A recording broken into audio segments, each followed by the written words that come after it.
Hopefully more clubs are going to...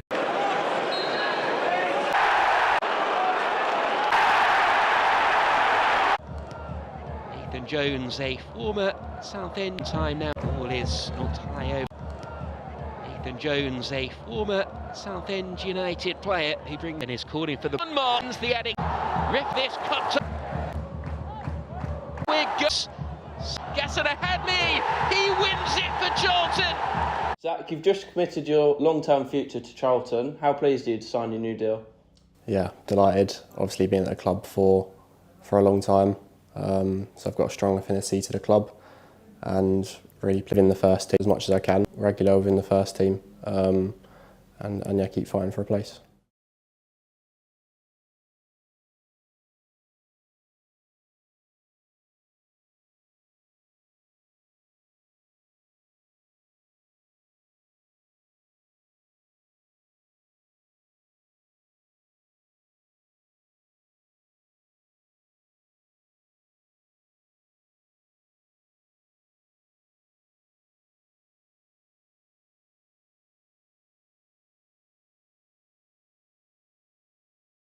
Signing for Charlton in 2001, putting that on my shoulders, being a record signing as the goal scorer by beating 4-2.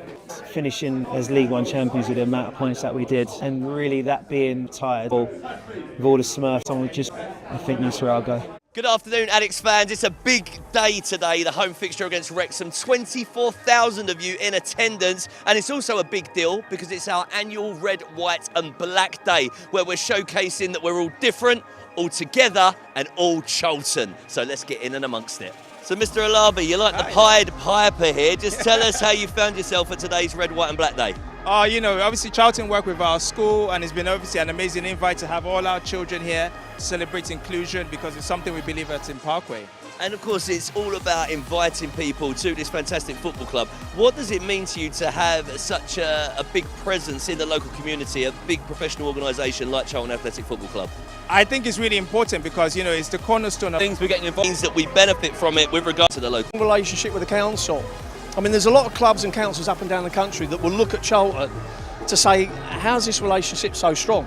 And then you've got a regime that have come in and realised their responsibilities. You know, we've got issues in society that as a football club, quite well, I think, over the years, and this is an important example of it.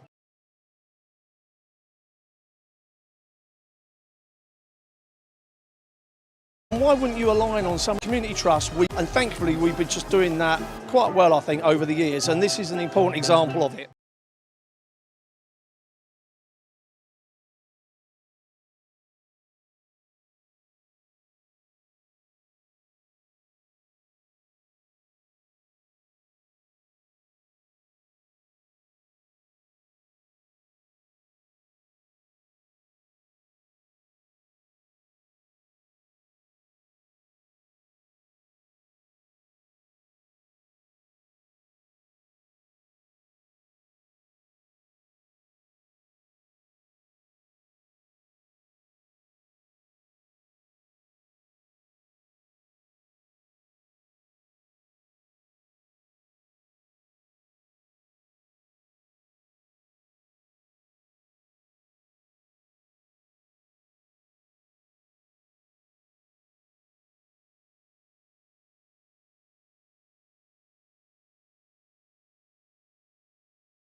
Not that.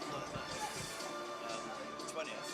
Well, I think I'm away. That's how the first weekend's over. you're still on honeymoon. Hey? You're still on honeymoon. That's been my honeymoon stuff. What, in October? Oh, really? Yeah, so we don't want to go to Florida during the height of the summer.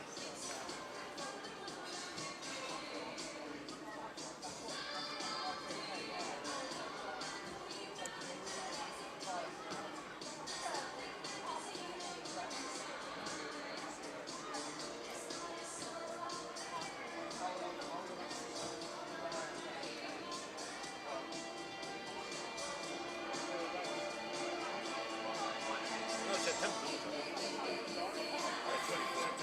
Yeah, it's in October.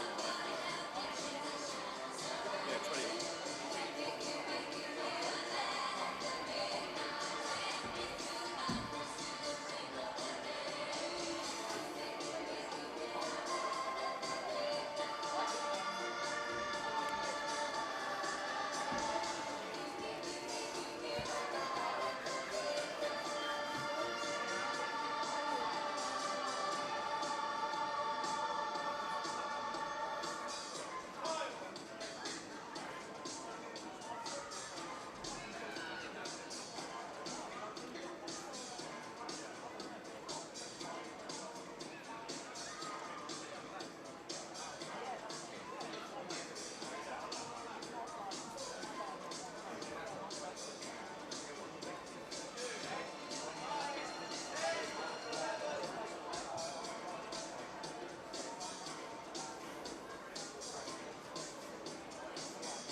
So I can, our museum always ask for one. Appreciate it. Thank you. I'll bring out the biscuits now. Top man.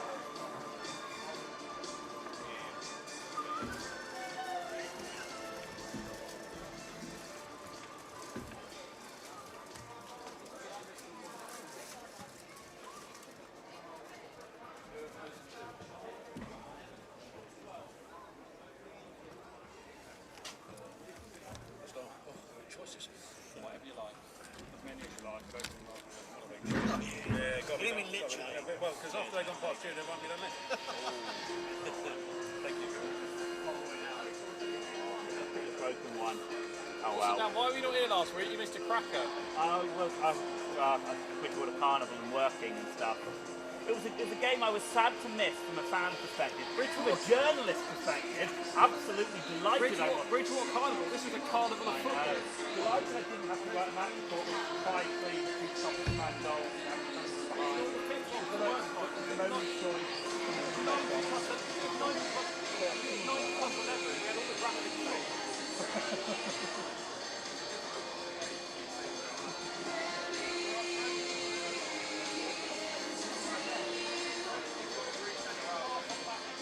Funny going, talking to Karen about how scarily close it is. Yours is scarily closer. Yeah. Yeah, I know.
Very good afternoon, everybody, and welcome to St James Park here in Exeter as the Addicts prepare to take on Exeter City in this League One encounter. And alongside me, no Steve Brown this afternoon, unfortunately. He's undergone surgery for his 5th knee operation in as many days. Made of stone stuff, obviously. Viking Warrior, 100%. So, Steve, if you're listening, get well soon from everybody at Charlton, of course, from myself. And alongside me this afternoon, Greg Stubley. Greg, good to have you back. You appeared briefly at Southend, which was good. And we'll talk about that in a little while. But that was a game to come back to. But we're going to go more in depth about this afternoon, of course, in more detail as we head to kick off. But if you're Nathan Jones, we didn't lose last Saturday. Performance, though, is something that you'll be looking for an improvement on. Yeah, good afternoon, everyone. Yeah, certainly, I think it feels like a while since the Charlton League match. It certainly does in my case, having missed the three while I was away in Stockport, Wrexham and Barnsley. And while I watched the latter two, it did feel like that the cup games was a good opportunity to start playing some players who haven't had a lot of minutes. But due to players missing out, they're having to start for us now. So it's actually been quite useful to have those cup games kind of break up that week of 3 matches in quick succession. But certainly away from home is still an area, well, to be honest, consistency across the season so far is still an area where we have been lacking. You know, you look at the results compared to last season, and you know, it feels like the results have been better this season, and certainly positioned in the tables has been better, but we haven't had the consistency in our performances to get a good run going, to get into the playoffs position and really challenge amongst those teams there.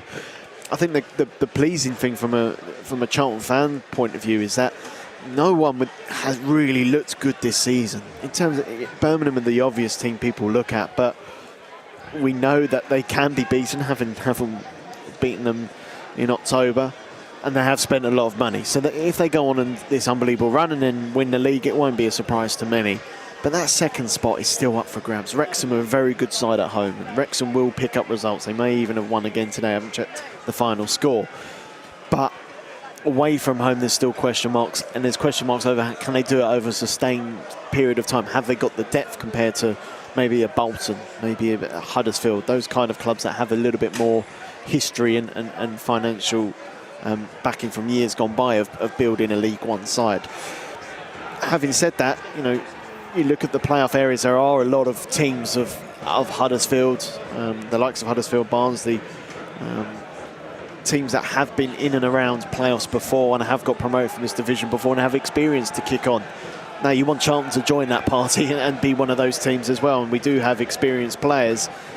But the recent injuries hasn't helped build any sort of consistency.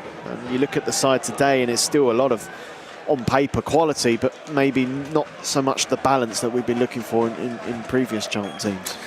Yeah, it's certainly consistency and potentially I mean, we're 4 unbeaten, so we have gone on a run of sorts, but a run of victories would certainly maybe just calm the nerves and the anxiety around the place, around Charlton, because you know I think everybody feels we're close. And so if we can get that together, then it'll just allay the tension potentially around. But as Greg said, it's been a while since we've been out for a league game, and the last time was when we played Wrexham. We had our highest paid attendance since 2019, and one of those 24,692 in at the Valley was content creator Mark Goldbridge, and Charlton TV went behind the scenes to follow him for his day at the Valley. So let's take a look at that.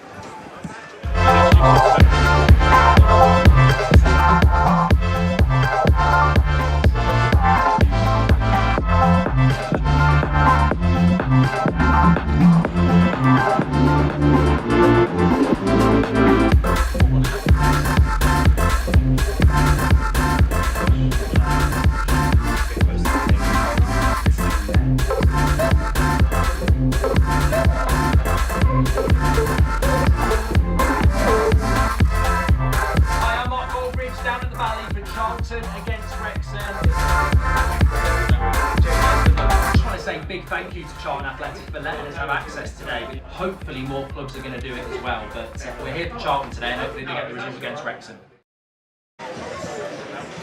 So we are. That was Mark Goldbridge, who brought along his what do they call it, watch along channel, YouTube channel, to the Valley against Wrexham for obvious reasons. Very high-profile game. Great attendance at the Valley, Greg, and regardless of the reasons, it was just great to see the Valley full again. Not quite to capacity, but not far off it, and gave everyone a buzz, I think, to see the Valley like that. Yeah, and a pleasing thing, I was able to watch it from overseas on holiday, and it was what the most pleasing thing for me watching it was, while the performance wasn't the greatest, and it wasn't a great game in truth, there wasn't a lot of great football being played, we didn't give up. Quite easily could have, once they went 2-1 up, we could quite easily have gone into a bit of a shell and let Wrexham go and win comfortably, but we didn't. We knocked on the door, got a bit of luck in terms of getting the penalty. It was the right decision, but in the manner in which it happened was a bit unfortunate, but Gordon stepped up and you get a point. We need to start winning games like that. After Birmingham, you were hoping that we were going to get at least one win against either Stockport, Barnsley and Wrexham. We knew it was going to be 3 tough games. We should have beaten Stockport. Barnsley, we could have beaten them. Yeah. And then Wrexham, probably a point was the right result. So, like you said there, prior to the video, we are 4 unbeaten, and to be honest, it doesn't feel like that in truth because of the draws. And I don't think we've yet made real progress from the back end of last season, where we stabilised things, we progressed a little bit, and then we started drawing games. We were scoring first and then conceding, or vice versa. Yeah, we'll talk over we'll show the Wrexham highlights as we carry on talking, and obviously the Wrexham game is one issue, but as a general, as you're talking about there, Greg, general consensus of how we're playing, it's an almost but not quite scenario, isn't it? We played well in patches in all the games. Obviously Birmingham, we played well for the full 90, and I think Nathan Jones has been frustrated that we haven't been able to recreate that in the subsequent games. We've done so in patches, we've done so in parts, where there's been some great highlights, great moments, and the Wrexham highlights will show that some of those, but we've also looked a little bit frail. And not just, everybody's going to point to defensive errors and defensive issues. It's not, you do that from front to back, you don't just do it in the back, and I think we've looked a little bit susceptible in our defensive capacity, whereas we didn't do that during Nathan Jones' early tenure when he first came in. It's almost like that was something that he did maybe at the expense of other stuff, and now we've got some of that other stuff. The defensive, look, Kane Ramsey and Nathan Jones are, and I've done it again. You've done it again, Kane Ramsey and Lloyd Jones are huge misses. You can't shy away from the fact that without Lloyd in that centre, we haven't looked as good. No, we haven't. And to be fair, there's a couple of things that I've tried to look at what we've done differently. I've looked at previous highlights, I've looked at shapes, I've looked at the way we've kind of set up. When we switched to the back 4, we've almost allowed ourselves to potentially be a little bit more exposed. Start of the season, we played with the back 3 centre halves who weren't the most mobile, but were able to win balls in the air, defend the penalty area, and as a 3, act as a bit of a glue. That started to become a bit more susceptible. Teams started working that out a bit, and then we wouldn't have enough on the attacking side of things. So we mixed that up by trying to go to the 4, which worked really well against Birmingham. I still think potentially this season is the way to go. But then we lost a Hadmi, and then you lost Anike coming off the bench. Lieber not quite fit enough to start, so you're losing height there. Then you lose the height of Lloyd Jones, and suddenly defending set pieces becomes an issue again, as some of the goals we've seen in recent weeks. Winning the first ball aerially from a long goal kick, as we saw against Southend, starts becoming a bit of a problem. So you're spot on. We are missing Lloyd Jones, we're missing his organisation and his height, but we have enough in our squad still, in my opinion, to see out games, to get clean sheets. You just got to act a bit more as a team. We need that consistency that I keep speaking about. We need to come here today and think that we're going to win, not think, we hope we can nick something here, 1-0 away from home, tough game against Exeter. We've got to have that mindset of we're a team that's just trying to be a championship team. We've got the kind of history as a football club to get even bigger. So let's come to Exeter, let's dominate the ball, let's make it difficult for Exeter and put them on the back foot. Well, Exeter are a team that aren't prolific necessarily in front of goal. The FA Cup game last week aside, that they hadn't exactly set the world alight in terms of goals scored in the division. I think the top scorers are Melina Ali and Kamara Doyle and Josh McGuinness, all with 4 each. But that was my point. They spread it around a little bit more, potentially, across the side. So in that respect, you'd like to think that the defensive capabilities could and should be, if they're on point, then that's half the battle. Because we know we can score with Miles coming back in, Gassan coming back fit. We know we can score. And it's almost like the reverse of earlier on in the season, where we always looked like we'd keep a clean sheet, but we didn't look like we'd trouble teams at the other end particularly. That's almost not turned on its head hugely, but we know we can score goals. We've got the ability with Miles up top to score goals. It's just making sure we don't concede silly ones at the other end.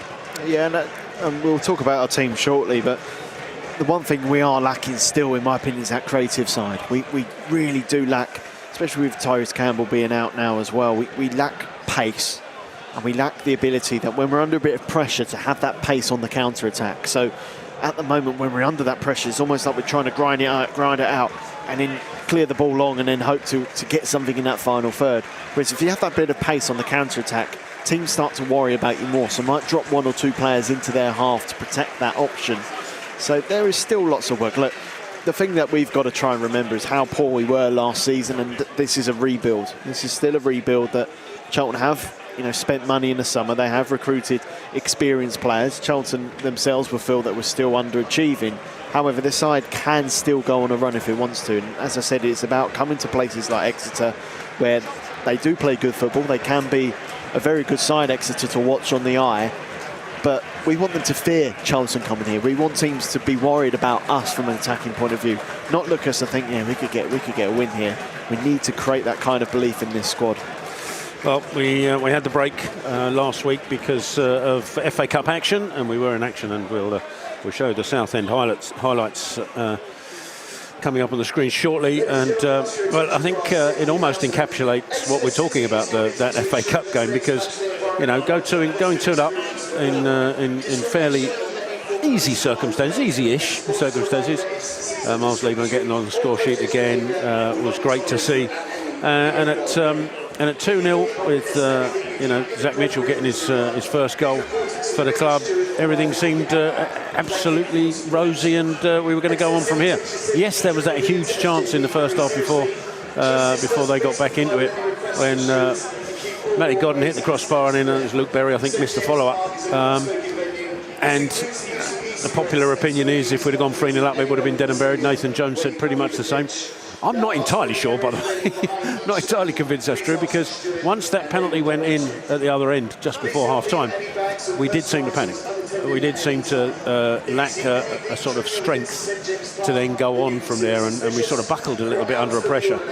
And Southend got back in it, of course. We went up the other end. Godden gets Charlton's third, and again we look like we think we might go on to win it, and they nick one at the death again, because we looked just that little bit frail under pressure. And then it takes what turned out to be the goal of the tournament, goal of the round, I should say, by Gassan Ahadmi, which is great to see him back, obviously, and great to see him not just back, but back scoring. Was one of, and it's a good finish, a very good finish, falling backwards. Yesterday, the centre half and goalkeeper did him a bit of a favour, excuse me, by going walkabout. But can that give you confidence into a league game, into this weekend? Because given that there was a little bit of naive defending at times, a little bit panic at times. The fact that we won it, can that give you confidence, or is there still that belief behind in the head that, oh, hang on, we weren't solid enough? Yeah, but I think any win should give sides confidence too. I mean, it's winning a football game is why you play football. But the manner in which it happened with the last kick of the game, almost from Gassan, will give him confidence. He's coming back from injury, hasn't hit the ground running as yet in a Charlton shirt. But again, I think he touched upon it in terms of you go 2-0 up. Zach Mitchell, great to see him score his first Charlton goal, and then just before this penalty decision, there was that chance for Matty Godden and Luke Berry where Godden hits the bar, Berry then misses the rebound, and then from the subsequent goal kick they work the pit ball up field and then win the penalty just before half-time. And you sense then at half-time there was definitely going to be a bit of nervousness in the Charlton performance coming out in the second half. And Southend, to their credit, I thought deserved the equaliser. I thought they started the second half excellently, really caused us problems, put plenty of bodies in the final third. Yeah, they get lucky with the deflection, and it's a heavy deflection off Zach Mitchell for the equaliser. But then when Charlton go back in front, that's when I actually thought, right, that's it. Because it was slightly against the run of play. I didn't think we were a great second half at all. I thought actually Southend were better than us that 45 minutes. But when we went 3-2 up, that's when really as a side we should have had the experience to see that game out. And the goal at the end is just there's just so many errors that Brownie did well to point out and try and condense. There were so many errors in that. And then our goal is full of errors as well from a Southend perspective, but a great finish from Gassan and a real confidence boosting goal for him. So look, I've never been in a situation where I've played for a side in League One and then beaten a non-league side, and I can't tell you whether I'd be happy or not, but I think Charlton fans as a whole were just glad to get through, you know. And I think you said it on commentary last week to Brownie actually, that FA Cup games are just about getting through sometimes. It doesn't matter how well or how badly you play, you just got to get through and get to the next round, and we've done that and been rewarded with a tough tie to Walsall.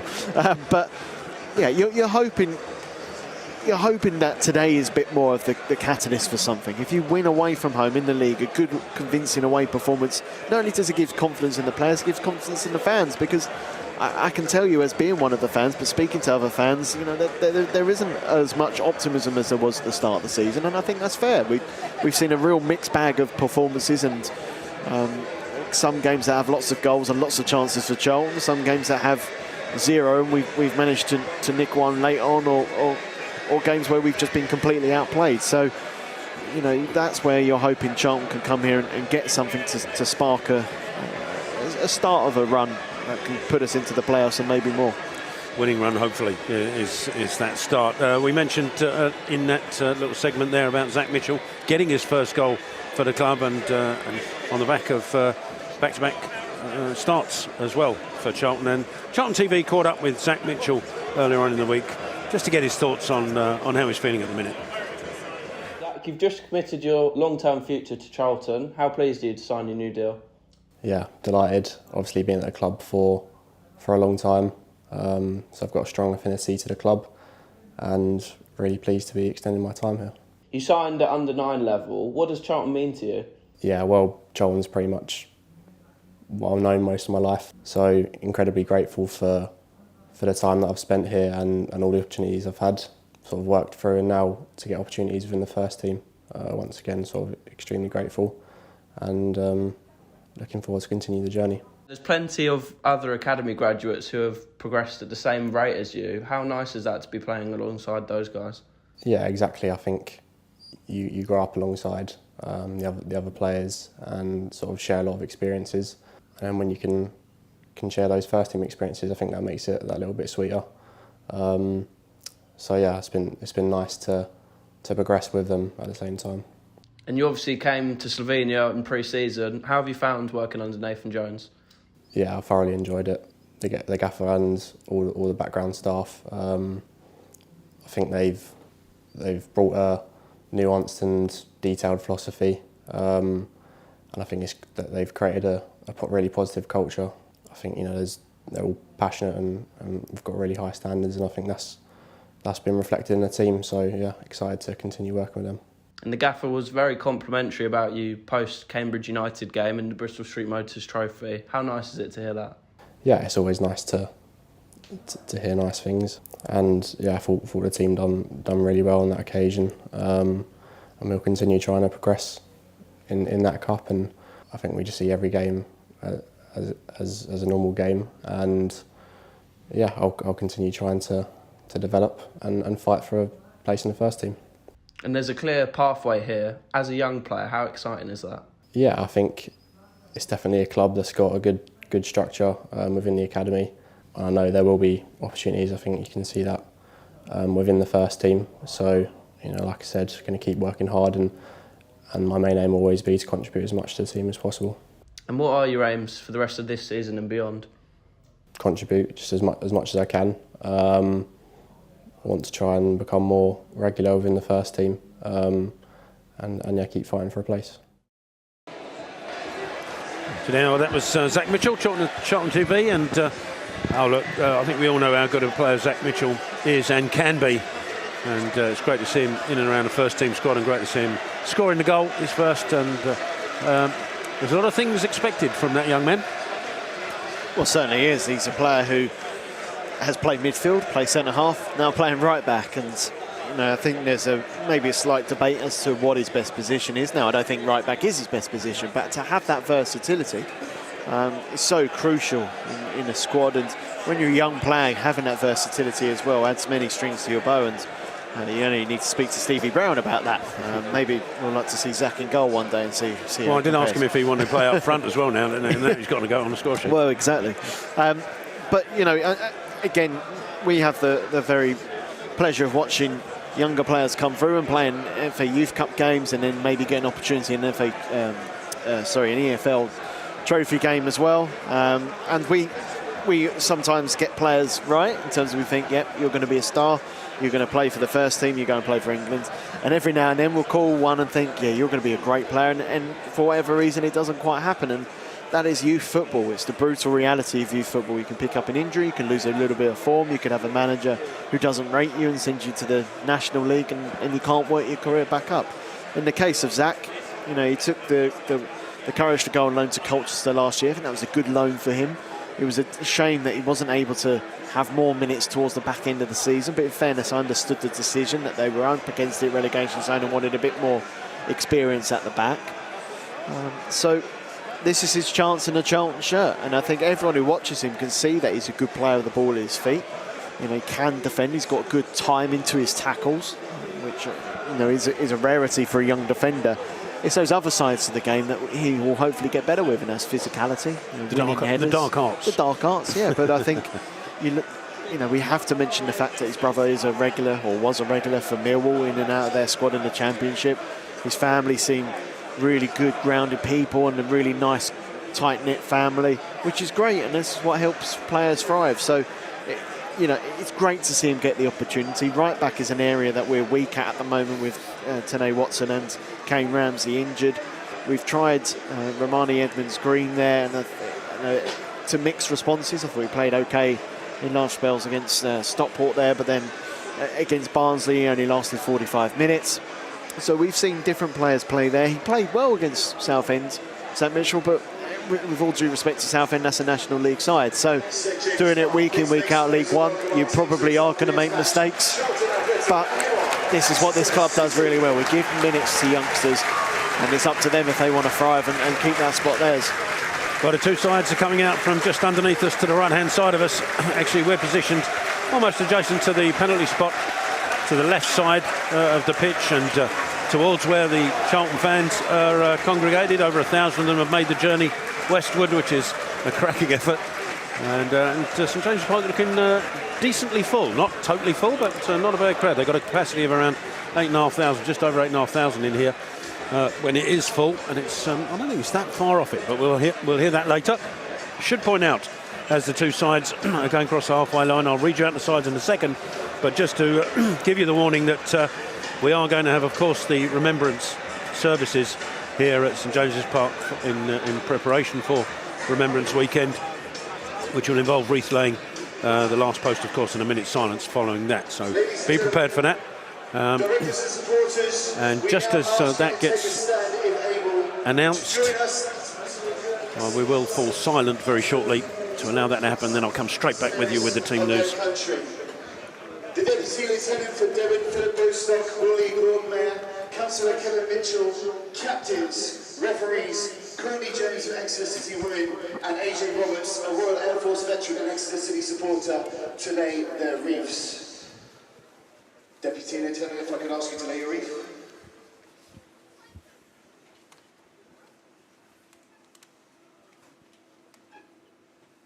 If I could ask everybody else, please, to lay their wreaths.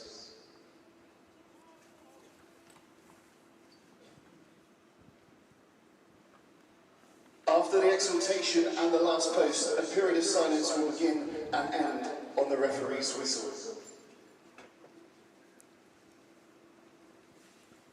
They shall grow not old, as we that are left grow old. Age shall not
I think the timing might have been slightly out there, and so I think there was that minute silence should have continued for the minute, but I think there was some confusion in that, and so the players are now instead shaking each other's hands across the halfway line, and the club, as many clubs around the country this weekend, will honour those who gave their lives. All gave some gave all. And we will remember. And as the two sides now drift to their respective ends, Charlton in front of the Charlton fans to our left-hand side, Exeter away to the right. I'll read you through the two sides, starting with our hosts, Exeter City. In goal for them, number 1, Joe Whitworth; 2, Jack McMillan; 3, ex-Charlton, Ben Purrington; 4, Tristan Kramer; 6, Ryan Woods; 8, Ed Francis; 10, Jack Aitchison; 11, Milanich Ali; 14, Lamari Niskanen; 26, and captain Piers Sweeney; and 27, another ex-addict, Josh McGuinness. Subs for Exeter City: Sean McDonald, Jack Fitzwater, Dimitri Mitchell, Caleb Watts, Sonny Cox, Kamari Doyle and Jay Bird. Your Charlton side will line up within goal: number 21, Ashley Maynard Brewer; 3, Macaulay Gillespie; 4, Alex Mitchell; 6, Connor Coventry; 10, and captain Greg Doherty; 11, Miles Leeburn; 12, Terry Taylor; 16, Josh Edwards; 20, Zach Mitchell; 24, Matty Godden; and 28, Alan Campbell. Your subs for Charlton: Tommy Reid, Luke Berry, Gasson Ahadmi, Danny Hilton, Teo Eden, Romani Edmonds-Green and Thierry Small. The referee for this afternoon is Matt Corlett. He's going to be assisted by Thomas Staton and Richard Morris, and your fourth official is James Durkin. Immediately Greg. Ashley Maynard Brewer in goal. We're hearing Mannion took up a small knock and they're not risking him this afternoon.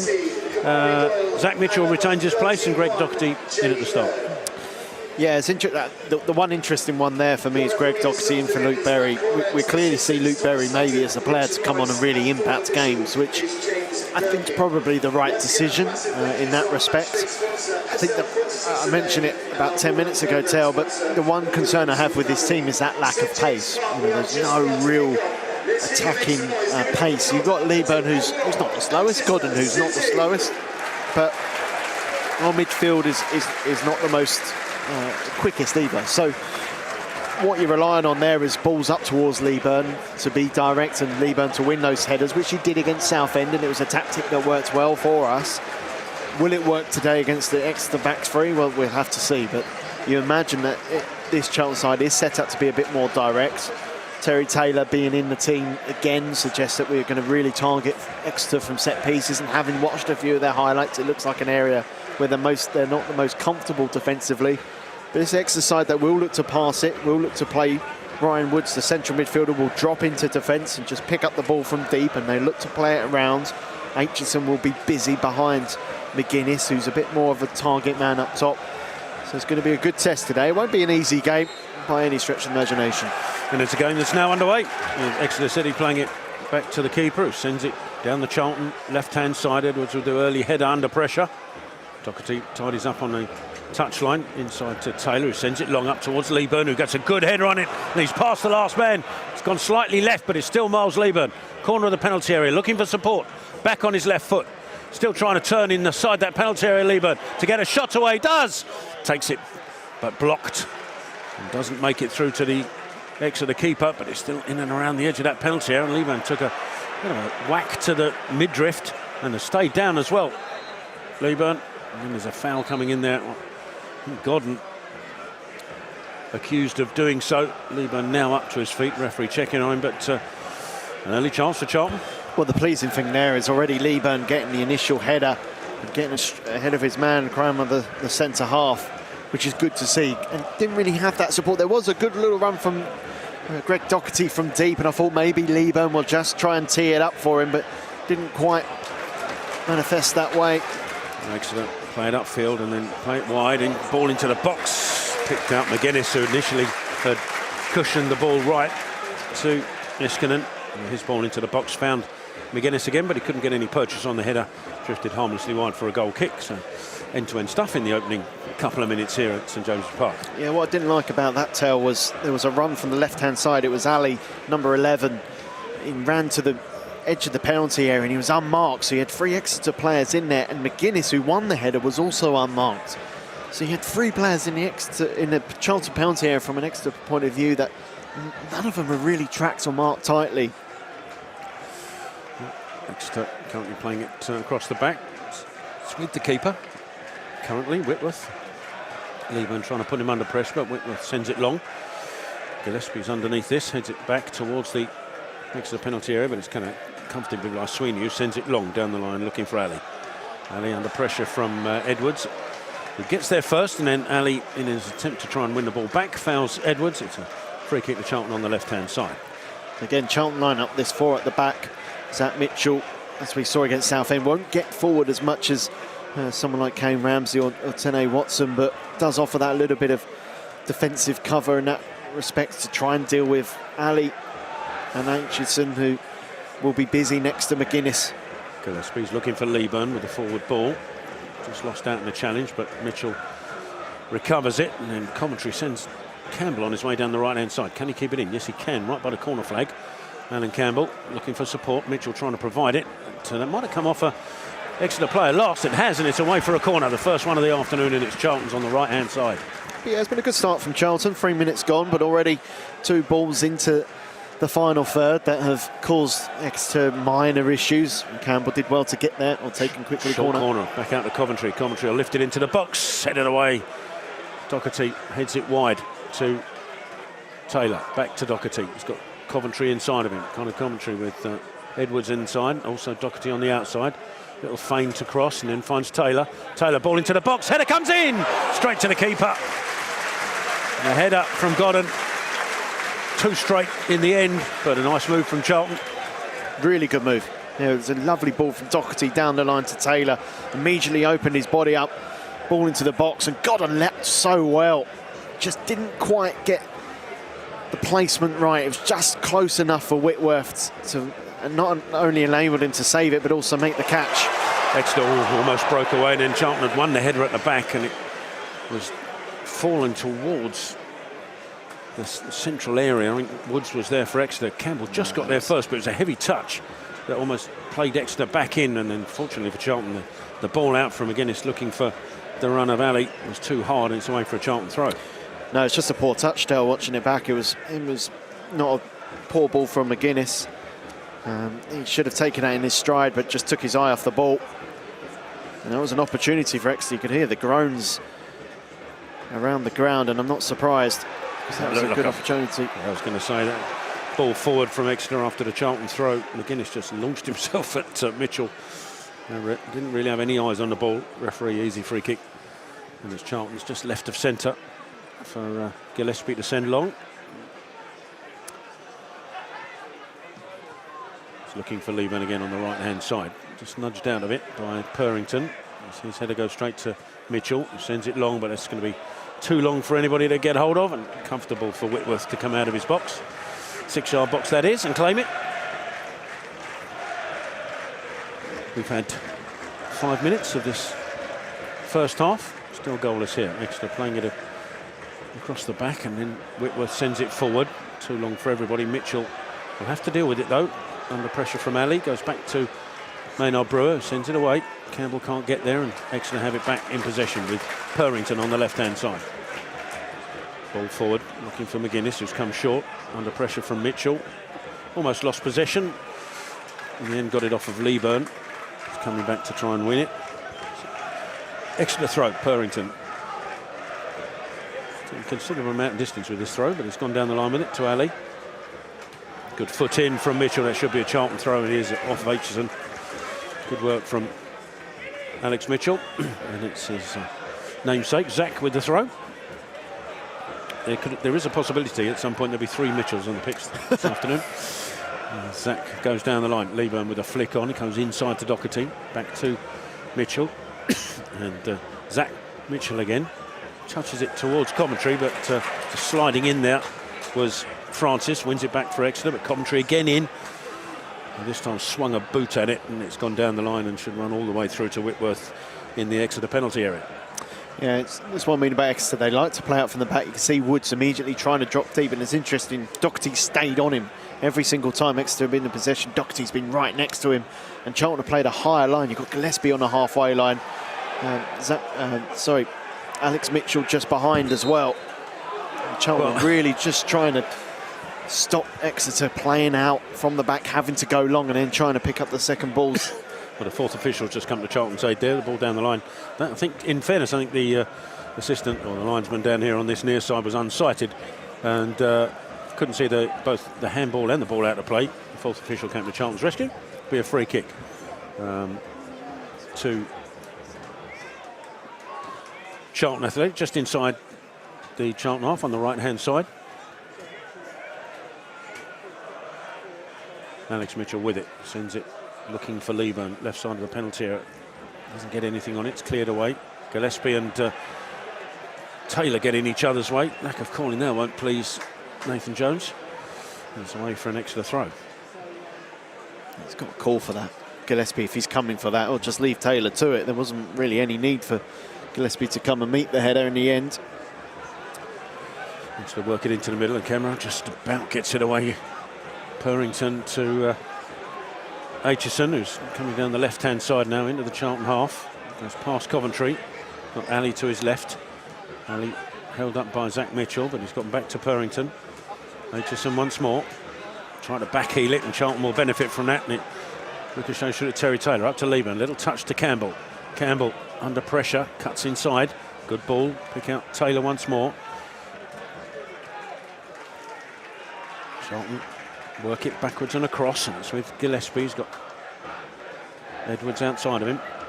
Closed down, so he's gone back into Gillespie. Charlton will have to recycle this, having looked like it might be a promising break.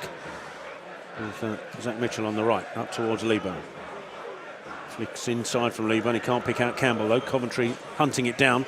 Now Campbell gets a foot in and then fouled as he went to go past Francis. Charlton will have a free kick 5 or 6 yards inside the Exeter half, on the sort of halfway towards the touchline on the right-hand side. Yeah, the pleasing thing for me, Tony, opening 9 minutes is our midfield's been busy. Every single one of them has had early touches on the ball, but also every single one's been competing as well. That was a good challenge in there from Alan Campbell to get to the ball first, and then Francis had to make the foul. Coventry's gone in hard on the challenge. Taylor won the ball back not too long ago as well, and we spoke pre-match about this Charlton midfield as a 4 will certainly compete. It's just whether they can do enough on the ball, but certainly Charlton are getting a bit of benefit in the extra half at the moment. Taylor with the free kick. It's a deep one. Gillespie's there, so is Mitchell. It's coming off the back of Mitchell's head. Gillespie's going to have to scamper left to pick it up, and does. Ball into the box, flicked on by Doherty. Claimed in the air by Whitworth before Lieburn can look for it. Yeah, it was an opportunity for Gillespie before he crossed. I think it was off camera for those watching, but it was Coventry had made a lovely little run to his right. It was if Gillespie could have spotted it, it was a little reverse ball to Coventry. It was in a lot more space to look for the cross. Exeter tried to play it out from the goal kick, got in the end back to Whitworth, who goes long. Cleared away by Gillespie. Taylor with a little head on to Doherty, touch to Campbell. We've got caught in possession there, Campbell, but it's run kindly for Taylor. Taylor trying to release Lieburn, but he can't get there. And Exeter have it back with McGuinness. Good foot in from Taylor, which has diverted the ball to Zach Mitchell. We've got Alex behind him. Coventry immediately in front. Connor Coventry to his left is Gillespie. Edwards hugging the touchline, but Gillespie's going in the opposite direction. Looking for Godden. Cleared away by Camera. Campbell with a good header. Lieburn with the next one. Then Godden trying to find Campbell again, but he's in a crowded area. It's a good foot in. Well, excuse me. Said it was a good foot in from Coventry. Apparently not. It's a free kick. Campbell just made contact with Woods just before Coventry made the challenge. Maybe a little bit soft, but perhaps the right decision. Lieburn's already causing problems. Godden's movement off the ball has been good as well, so Exeter have not really looked comfortable in dealing with the Charlton front two at the moment. Charlton are not afraid to go long and look for that early ball towards Lieburn and try and get Godden involved with the second ball. Exeter on that occasion tried to do likewise, but Gillespie heads it away. Edwards jinks past his man, and then tries to pick out Godden. Doesn't find his mark, although inadvertently it does at the second attempt. Now Godden goes down the line. Lieburn wanted it inside. Godden saw a gap down the line and was hoping that Lieburn would spot it. Nobody did. Exeter clear it away.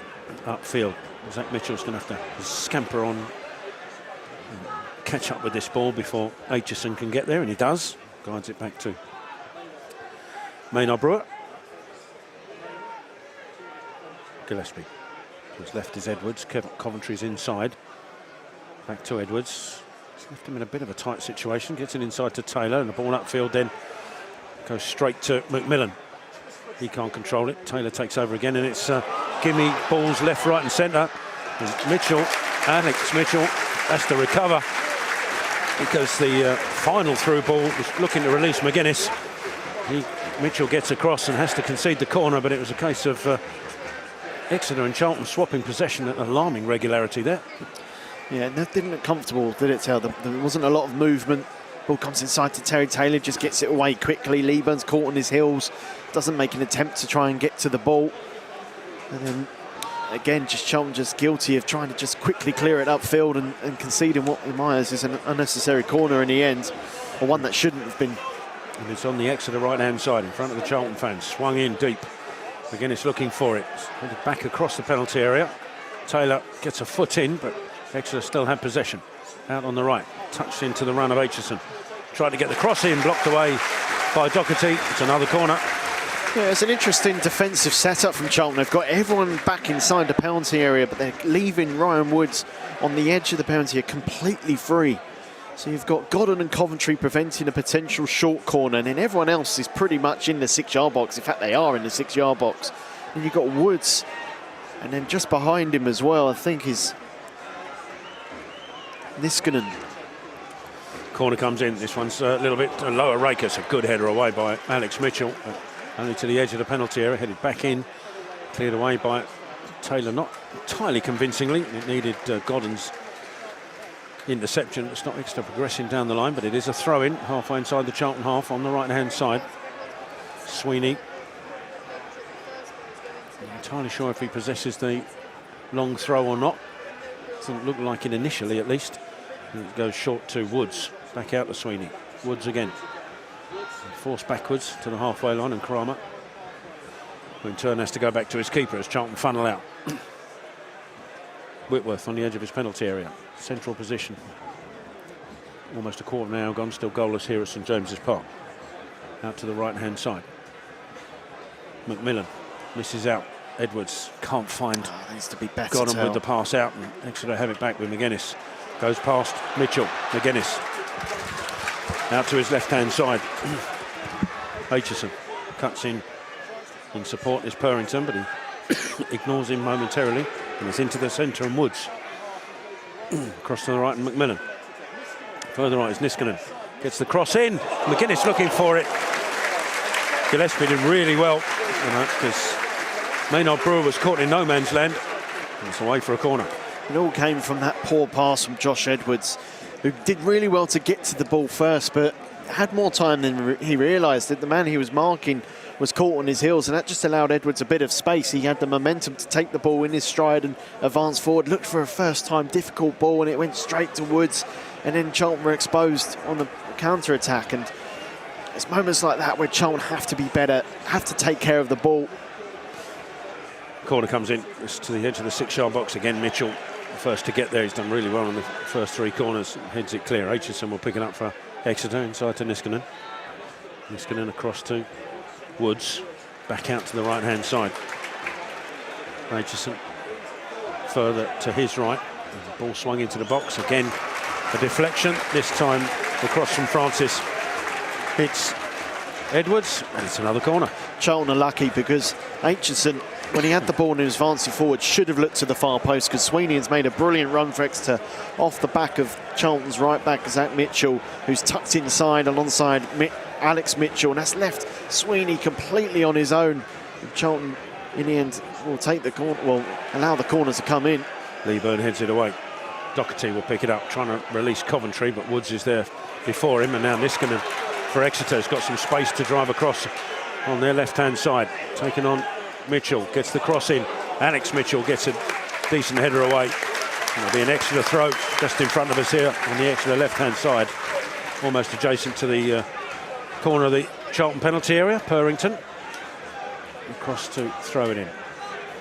Woods, Francis rather, back out to Purrington. Aitchison ahead of him. Back to Purrington. Lifts it into the box. Deflects off of Mitchell. And Woods. There's a collision in there, but the 3 players, Godden, Campbell and Woods, think Campbell might have been the instigator of it, and both Woods and Godden have picked up injuries as a result. Yeah, I think Godden asked the inquiry list. Well, Godden wasn't involved in the actual foul, if that's what you're thinking, Terry. It was off the ball, which makes it more concerning. I don't know if he just twisted or he had a push, but the actual foul was given for... Found by Campbell, yeah. But, yeah, off the ball. No, I didn't see just... that. And I seen him go to ground. I assumed it was in part of the same melee. But Godden was making a point to the referee which suggests maybe he had a push in the back or something off the ball, but it didn't have any sort of immediate, obvious contact. And Godden's sitting up, and hopefully he's okay, because Charlton at the moment have been struggling with impact injuries. We've got 9 missing today in our squad, and it's a testament to the amount of bodies that we do have available, that our bench still looks relatively good in terms of experience and players to bring on. But well, Godden's on his feet, which is a good sign. Slightly negative of that is that Charlton have to defend this free kick with 1 player less. Woods over the free kick, as is Francis. It's 15 yards outside the left side of the Charlton penalty area. It's left to Francis to swing it in. Camera looking for it. It's a header away by Edwards. It's going to drop to Campbell. Can he get there? No, he can't. Aitchison beats him to it. And it's out to Francis, trying to cross it in. Blocked by Terry Taylor. It's going to be another corner, this time on the Exeter left. Yeah, the last 5 minutes or so, Exeter started winning those second balls first, haven't they? I mean, Doherty does well to win a flick, but then Campbell can't get there, and suddenly we find ourselves more and more under pressure. We need to really clear our lines. Next opportunity Charlton have, I'd like us just to smack it inside the Exeter half and really push out and try and regroup, because at the moment Charlton, with so many back, have no potential opportunity for a counter-attack. Well, Godden's back on the pitch as this corner comes in. It's one at the near post, headed away by Liban, dropped to Francis, strikes it, cleared away, and it's a good touch from Godden to release Doherty. He's on a run now on the left-hand side, Doherty. Oh, attempted trip coming in there from Sweeney, and he should be pulled back for that. But Doherty's still trying to get to that ball, and really the referee should be pulling that back for a word on to the Exeter captain. Didn't make contact, but it wasn't for the want of trying. The Exeter clearance is now with Charlton. It was quite... I appreciate the effort, though, from Doherty. He had no real option. He just tried to make a run further forward. But at least he's got Charlton up the pitch. And in the end, we've won a free kick off the back of Doherty just taking that ball 30 yards. There's not much he could really do, in truth. He may well have turned back and looked for other options, but that just allowed Charlton up the pitch, and we've won a free kick now with Liban getting fouled. Doherty's just making the point to the referee after he's given the free kick there. He should be having a word with Sweeney. I mean, obviously, Therese Campbell's not playing because of that hack at him after a similar breakaway, and I'm not saying it's the same sort of hack, but that's certainly what Sweeney was trying to do as Charlton take this free kick. 5 yards inside the Charlton half on the right-hand side. Taylor with it. Swings it in. It's going to go to the left edge of the penalty area, and there's 2 Charlton players there. I think it's Mitchell got the touch. It's back with Doherty. Into the feet of Coventry. Tries a shot, blocked away. Back to Edwards. Out to Doherty once more. Doherty skips past Ali. Still Doherty. It looks like he might want to pull the trigger, but Ali slides in and gets the ball and will come away with it as well. Exeter looking to break. Taylor just slipped at the wrong time. Exeter release Aitchison down the left. Aitchison back on his right foot, swings it into the penalty area. Mitchell heads it away. McMillan looks to get there, but Edwards beats him to it. It's a good header to find Doherty on the left-hand side. Doherty up to Liban, holding the ball up. Liban looking to try and bring somebody into play, but he's been swamped by red and white shirts, but he does well to win the ball back, Miles Liban. And then draws the foul from Woods on that left-hand side. It's well played by, and then Woods kicks the ball away. Could be in trouble here. That should be a yellow card. And it is exactly that. Why has he done that, Ryan Woods? Now you've got to play potentially 80 minutes on a yellow card from just rolling the ball away.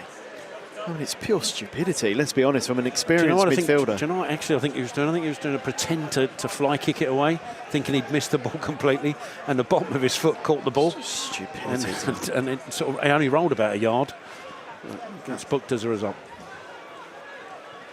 I think it's a second yellow card. Yeah. If you're Gary Caldwell, thinking, you know, Exeter have been in this game so far. Gillespie with a free kick looking for Liban, goes beyond him. It's picked up well by Zach Mitchell on the right-hand side, heading to the corner, trying to get the cross in. It's taking a deflection.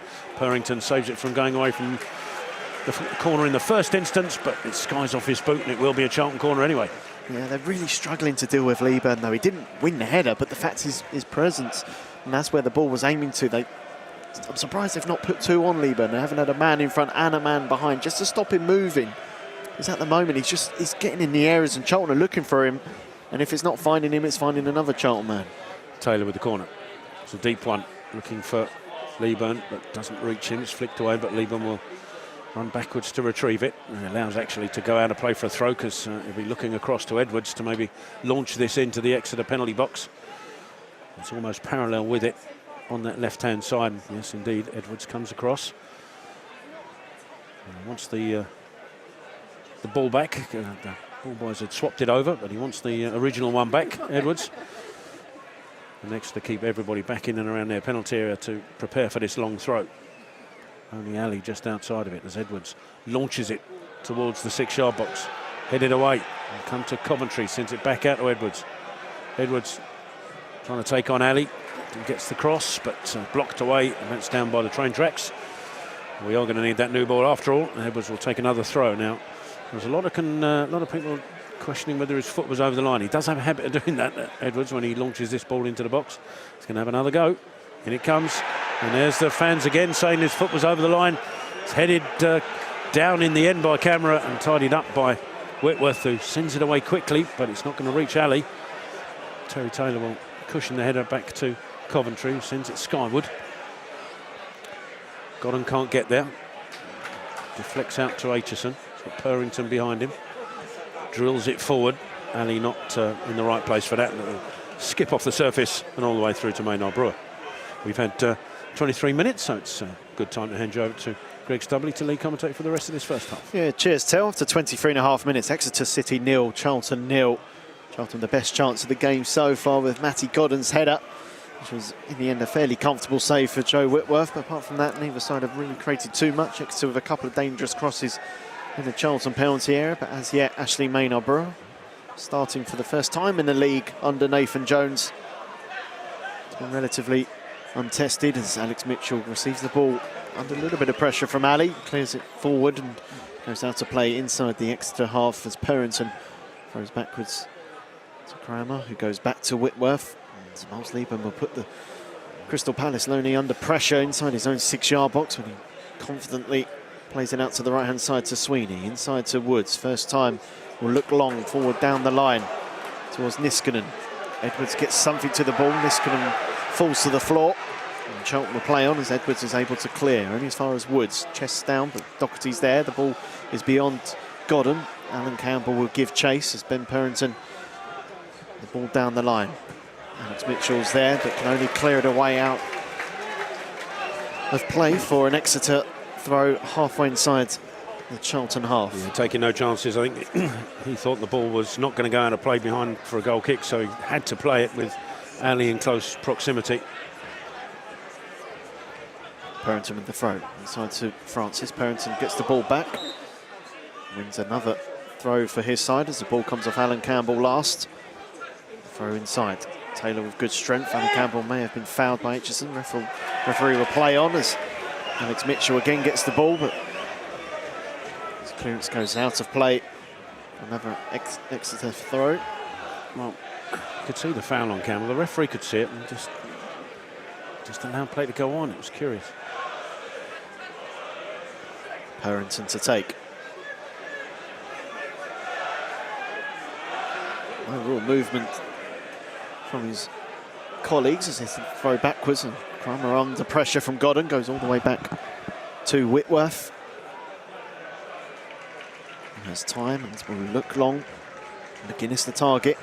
Nice little first time volley to Niskanen. McMillan now inside to Woods. Under pressure from Coventry. Ball's on the left hand side with Purrington. Ball up towards Ali. Under pressure from Mitchell. On forward, headed away by Gillespie. Alex Mitchell facing his own goal.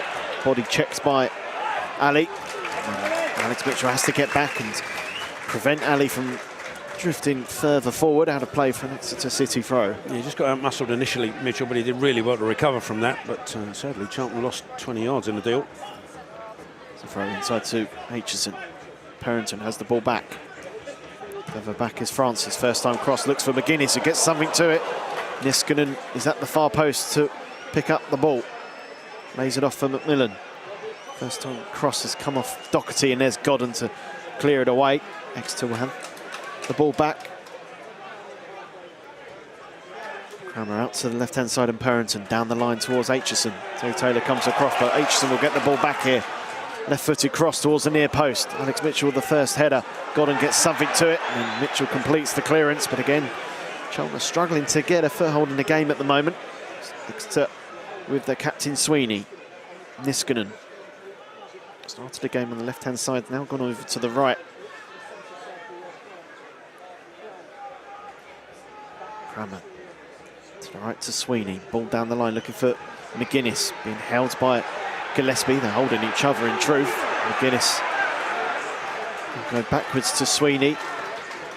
Inside to Woods. Good pressure from Terry Taylor, and Godden with the challenge, which deflects off of Sweeney all the way back to Whitworth.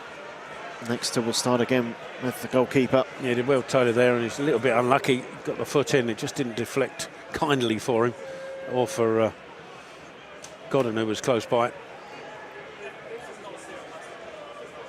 Sweeney back to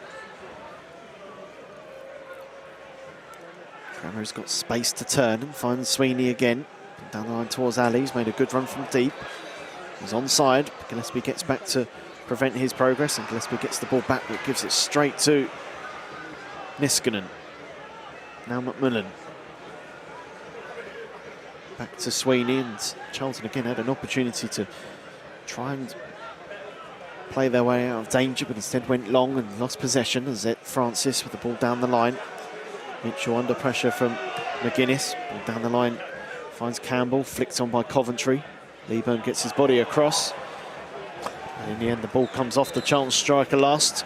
Not sure about that either, but yeah, that last final ball is a little extravagant flick, which didn't come off. And I'd rather see Charlton just get control of it and take the heat out of what has been a decent bit of Exeter pressure, rather than just these hopeful little flicks. Just get your foot on the ball, play each other in, get some possession, try and work some opportunities, rather than just sort of hitting, hoping almost for the last few minutes.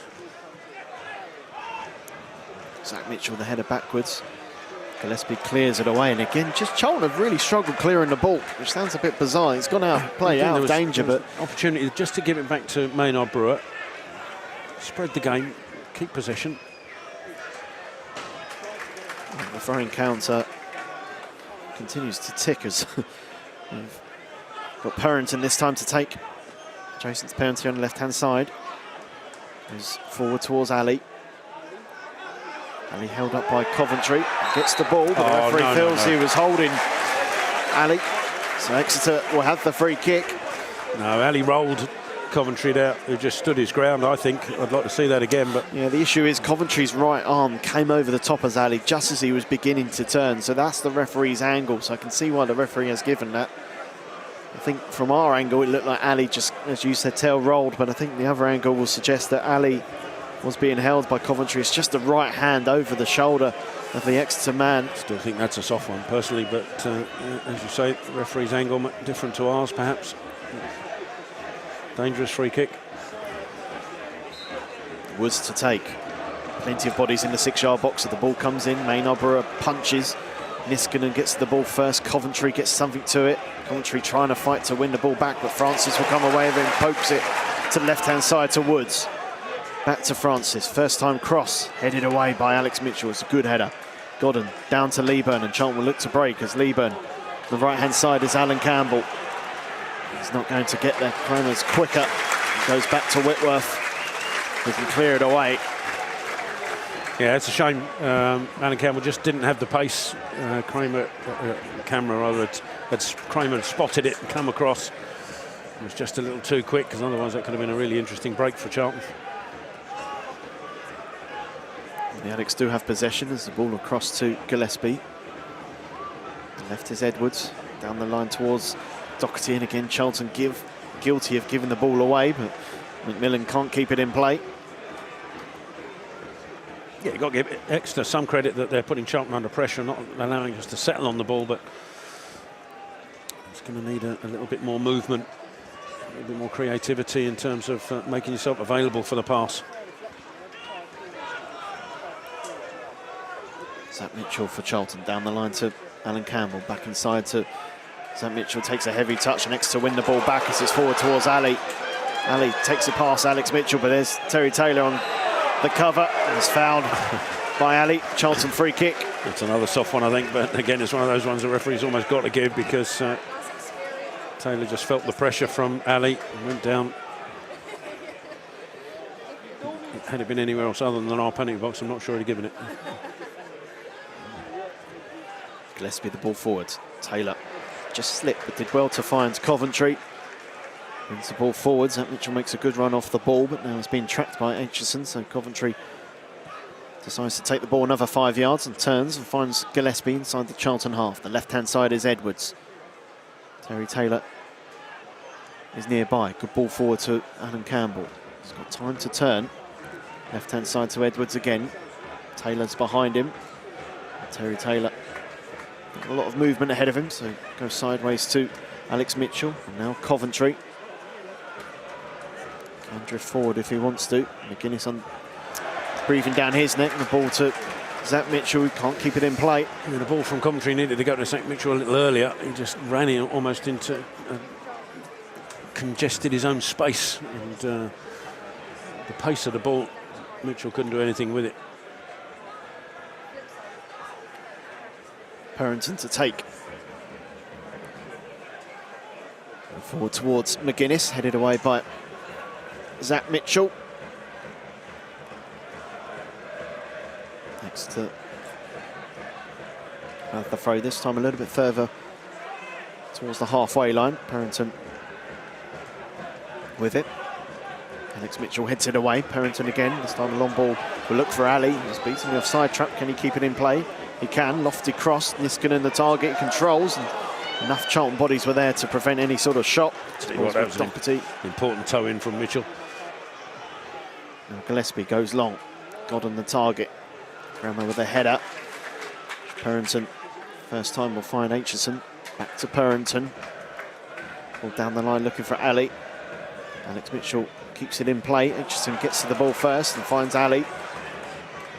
It's back to Francis. First time to the right-hand side is Niskanen, who's got McMillan on the counter on the overlap, and the shot comes in from Niskanen. Ashley Maynard-Brewer dived to his right. I think it was comfortably wide in the end, but Niskanen had McMillan on the overlap and went for goal instead. Yeah, that was just a question of not competing with the second ball enough. Alex Mitchell's header went back inside, and Zach Mitchell just beaten to it by Aitchison. That put us on the back foot, and then when the ball went across to Niskanen, no Charlton player reacted to the touch. Allowed him to get the shot away in the end. I think it was comfortably wide, but just for the last, I don't know, what are we now? We're 35 minutes in, certainly for the last quarter of an hour. I think Charlton just a little bit second best. Yeah, no, I spoke well of the midfield in the first 10-15 minutes about winning those first and second balls. I think Exeter have changed their tactics a little bit. See McMillan drift to the little bit further forward, almost like a flat back four now with Perrington and more as a left back. And Niskanen on the right hand side as Exeter work the ball backwards. Grammer's ball takes the deflection off Godden. Edwards with the header inside to Doherty, back to Gillespie, forward towards Taylor. That's a nice touch. Good ball up towards Leaburn. Leaburn, good hold-up play. That's better from Charlton. On the left-hand side now is Godden. The Addicts will look to attack. Godden cuts inside, lays it off for Doherty, thinks about a shot. Instead goes to Zach Mitchell, back to Coventry. Crossing the pounds here. Crammer the header away, and as far as Terry Taylor. His shot is goal-bound, well blocked by Sweeney. And Exeter scramble it clear. Alex Mitchell, the header back forward towards the Exeter penalty area. Zach Mitchell likewise. Woods wins not one but two headers for the hosts. And then Alex Mitchell can only get to the ball first, so the ball goes out of play. But that's a hell of an effort from Terry Taylor. Interesting to see how close that Terry Taylor shot would have been had it got past Woods. Certainly travelling. 36 and a half minutes played, 0-0. As you said, Greg, it was a decent move from Charlton. Good hold-up play by Lieburn. Gordon on that left-hand side. And Charlton then tried to play their way across before it deflected back out to Taylor. I'd like to see maybe Doherty have a shot. We know he possesses a decent one.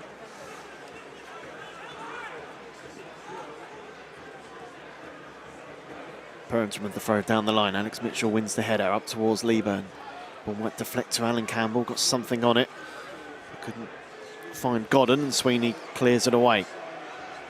Out of play, and Charlton this time will have the throw with Edwards. I've got to say, Charlton players probably feel that we haven't had the best the rub of the green in terms of deflections and where the ball has gone after. So like two players come together. Certainly all seem to be dropping the home side's way at the minute. Ball forward, headed away by Exeter, and Aitchison gets something to it. Alex Mitchell comes across, ball forward. Zach Mitchell had to get there with Aitchison looking interested, and good bit of defending to clear it away. Doherty gets to the ball first. Lieburn will give chase. Puts heavy pressure on Sweeney, and the ball back to Whitworth, who has a decision to make and makes the right one to go back to Sweeney.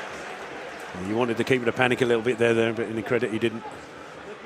McGuinness, challenge from Campbell, and then Gillespie. Although the Charlton man's are judged to have not got anything on the ball, and he's been given a yellow card, which, judging by Gillespie's reaction, he probably didn't get too much of it. I think he got the ball. I really think he got the ball. I can understand there being a free kick. I think the yellow card's a bit harsh, but I think he got the ball. I don't think he went through the player necessarily. The only thing I say the is follow-through maybe. I think there were so many Charlton bodies around him. If he got the ball, the reaction of those players would have been different. Yeah, maybe. I know you shouldn't judge a decision by reactions and just by your eyes, but the Charlton players, not one of them really complained about that. Well, they probably saw it as a lunge in, I guess. McGuinness, I don't think there was a huge amount of contact because he's up fairly quickly. Ball forward towards Macmillan, down to Niskanen. Left-hand side is Purrington. Further left is Aitchison. Down the line towards Ali. Lays it off for Aitchison again. Now Francis, left-hand side to Ali once more. He's got Purrington on the overlap. Ali cuts inside, looks for Aitchison, gives it back towards Ali. He lets it run for Purrington. He's coming back from offside position, but the cross comes in. Doherty with a header away. Alan Campbell down to Lieburn, who's touched looking for Alan Campbell, comes off his left knee and deflects nicely for Purrington. Gets the ball back as the cross comes in, deflected away by Zach Mitchell for an Exeter corner. Yeah, it's a shame. Charlton looked to break there. Lieburn just couldn't get it under control. As you say, flipped off his knee and put us back into trouble.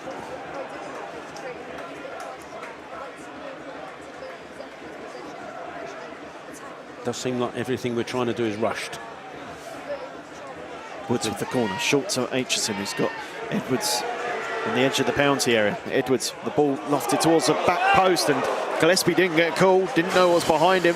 It just hits the Charlton defender, and out of play for another Exeter corner. Tell you what, there was a look of a gasp across this side, because when that came off Gillespie, we weren't sure which side of the net that had gone.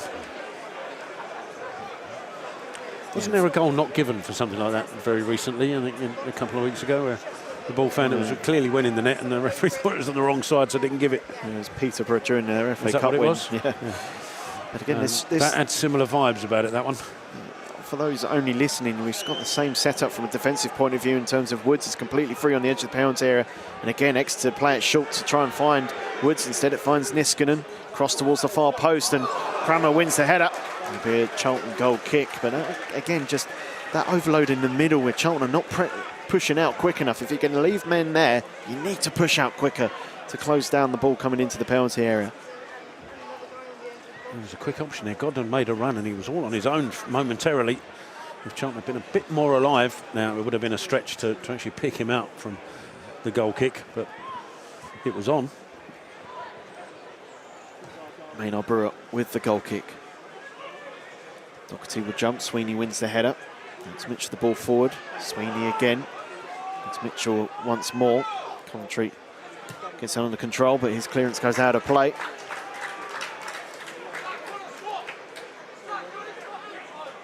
Next to will have the throw. It's been a game of throw-ins, to be honest. Hasn't it? Yeah. A lot of them. It's not very much a feature of Charlton's away games this season. There's not a lot of chances for either side away from home. Purrington with the ball forward, McGuinness the target. Gillespie wins the header. Woods under pressure from Campbell. Trying to get to the ball, but Woods gets enough on it. Ball out to the left-hand side. Perrington does well to keep it inside. Here's Ali. The cross towards the far post. Niskanen the target. Gets up well. Can McGuinness get there? He gets something to it. And then Zach Mitchell has to clear it away. McGuinness just didn't get enough contact on it. There was a heavy collision between McGuinness, Gillespie and Ashley Maynard-Brewer. In truth, I don't think anyone really got a touch to the ball. And instead, Exeter will have to settle for the corner. I need to see that again because there were 3 bodies tussling in there. And quite who got connection with who is something we'll have to leave to the replay to decide. But certainly McGuinness was in there tussling for it and looking for it as the ball. Edwards lost out to Niskanen on the far side of the 6-yard box with a header, and as it came back across just momentarily, it looked like McGuinness might get there. He was stopped from doing so. Was it illegal? McGuinness thinks so. If anything, Maynard-Brewer crashed into Gillespie of all people. Yeah. Just the presence of Maynard-Brewer probably put off McGuinness, who then, as he missed the ball, collided with the Charlton goalkeeper rather than the other way round, which was the case against Stockport. You might recall Mannion was given a foul against that one, was a little bit more. Mannion crashed into the striker. This time Maynard-Brewer had every right to open his body up trying to make the save. Yeah, I think the difference between the two starkly is that Maynard-Brewer's feet were on the floor, whereas Mannion was in the air, and so probably out of control, deemed to be. But the more concerning thing for Charlton, if there's a goalkeeper who's suffered from concussions in his career, exactly. It's been poor old Ashley Maynard-Brewer. Well, it's good to see he hasn't got the mask on anymore, but I don't know. He'll probably wish he kept it on now. He's trying to see what part of his body is being attended to, and it is his face. Well, Charlton without Will Mannion today have Tommy Reid on the bench. It'll be his debut if he is called upon. He was previously at Brighton, part of the youth development team now at Charlton. Doing his shoelaces, that'd be a nervous man if he is have to be introduced. Rush of adrenaline. If he is to come on, it'll be 1001, isn't it? Yep. Oh, there's definitely some nose plugs going into Ashley. It's the nose that has been an issue for him in the past. Will he be calling for the mask again? What do you think? Do you think he carries it with him, just in case? Maybe to be fair, Ashley needs a full-on crash helmet, doesn't he? I'm also thinking Charlton are about a minute away from half-time, maybe a little bit more, so it might be just a bit of temporary stoppage before a bit more work for Adam Coe. Protecting Ashley at all costs from this corner, I suspect. It's Ryan Woods to take it. Next to 2 players towards the edge of the penalty area. Everyone else is in the 6-yard box, bar Aitchison, who's there for a potential short corner. I don't like this defensive setup, it must be said, if I'm being brutally honest. Charlton have defended the 6-yard box well enough so far, but when that ball gets cleared, it's just going to be Exeter's ball. Miles Leeburn's going to be hugely important here if it's a low one. Woods with the ball in the penalty area. Maynard-Brewer comes across, gets something on it. Sweeney heads it back inside. Cleared away by Alex Mitchell. Ball back out to Woods. Lays it off for Aitchison. Aitchison goes for goal and it's blocked by Alex Mitchell. I think Maynard-Brewer had it covered.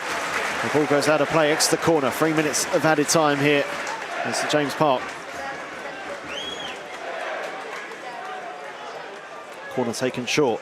Aitchison out to Francis, first time shot, again takes a deflection en route, this time off Terry Taylor, but Charlton haven't looked comfortable from Exeter's corners, it has to be said. I think we've dealt with them, but not dealt with them in a way that looks comfortable, you're right. I don't think there's been a corner or a set-piece routine yet that's made us look like we're going to concede necessarily, but it's the second one. It's after that initial ball goes in, we look a little bit vulnerable. From the second, it's when the corner's taken short. Yeah, like the case now. Aitchison looked towards he looked towards the edge of the penalty area, and Exeter went on the same wavelength on that occasion. And Charlton will try and push up. Niskanen to Woods, back to Kramer, goes all the way back to Whitworth, and that was better from Charlton. Ball forward towards Ali. Zach Mitchell gets something to it. Francis dives to the floor as Coventry gets his head up, looks for the run of Godden. He made a good run, but the ball's overhit. Niskanen on the cover will go back to Whitworth. It looks long. Ali the target. Alex Mitchell wins the first header. Edwards gets something to it, but there's Aitchison. Runs out of room, kicks the ball forward, hits the ball boy. Charlton will have the throw. Didn't look impressed, the ball boy there, did he? It's almost to say, what have I done? It's not my fault you had a heavy touch. I think they've been the busiest people on the pitch, yeah, or off the pitch, should I say, fair. The ball boys. Edwards to take the throw. 47 minutes played, 0-0. The score at a minute left before half-time as the ball down the line is headed away. Edwards wins the ball again. The ball forward from Woods will give McGuinness something to chase. Alex Mitchell gets something to it, but won't be able to prevent a corner here. Exeter just before half-time will have another set piece to test the Charlton defence. Yeah, just as Charlton thought they'd weathered the storm in that respect, got to do so again.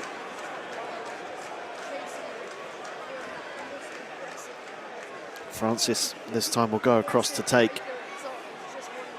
Sweeney just taking a little bit longer to get into the pounds here, just having a few words with Ryan Woods. Now Sweeney will advance into the 6-yard box. Woods this time takes a couple of extra steps inside the penalty area. As Francis with his left foot swings it in, should be Ashley Maynard-Brewers, and it is. He probably could have caught that, but decides to punch, and Woods back in the pounds here, and a shot comes in which hits Terry Taylor in a place where all men will now have tears in their eyes, and that's the last touch of a football in that first 45 minutes. With the scoreline 0-0 here at half-time, in a half that didn't have a lot of chances in it, in truth. Charlton's best opportunity coming away of a Matty Godden header from a brilliant Terry Taylor cross. And apart from that, Exeter have had a couple of nearly moments. Josh McGuinness probably could have done better. The ball flashed across goal. Maynard Brewer made himself big and felt the consequences after that. But at half-time, it is Exeter 0, Charlton 0. And Tower half, not a lot to really talk about. I mean, if we had Charlton TV, they would have been cursing that first 45 minutes. Yeah, possibly. The clanging you can hear in the background is not because it's that we're getting closer to Christmas. It's Terry Taylor's just walking off the pitch after that ball to a certain area of his bodily parts, which is possibly the highlight of the game. No, it's not been one for the not been a classic. I think it's fair to say. Charlton had an opportunity early on, and I think we looked comfortable first quarter of an hour. Second part of that, and certainly from sort of the quarter of an hour mark onwards, Exeter have caused us, put us under a lot of pressure, put us under a decent amount of pressure, and I think for the most part we've withstood that without really looking 100% comfortable. As I said, especially it's not the initial block. It tends to be that second block, or as the ball deflects out of the danger area, there's that second ball that always looks dangerous. And we haven't been punished with that as yet. And then the problem is when we've looked to break, we haven't had that incisiveness on the break that could worry Exeter in the second part of that first half. So that'll be a concern to Nathan, I suspect, and something you might want to look at. Well, yeah, myself and Tel will go through the second half in a bit more detail shortly. But first of all, we've got a little treat for you. Jason Newell was back at the Valley recently for the launch of the Ex-Players Association and talked us through his top moments in a Charlton shirt.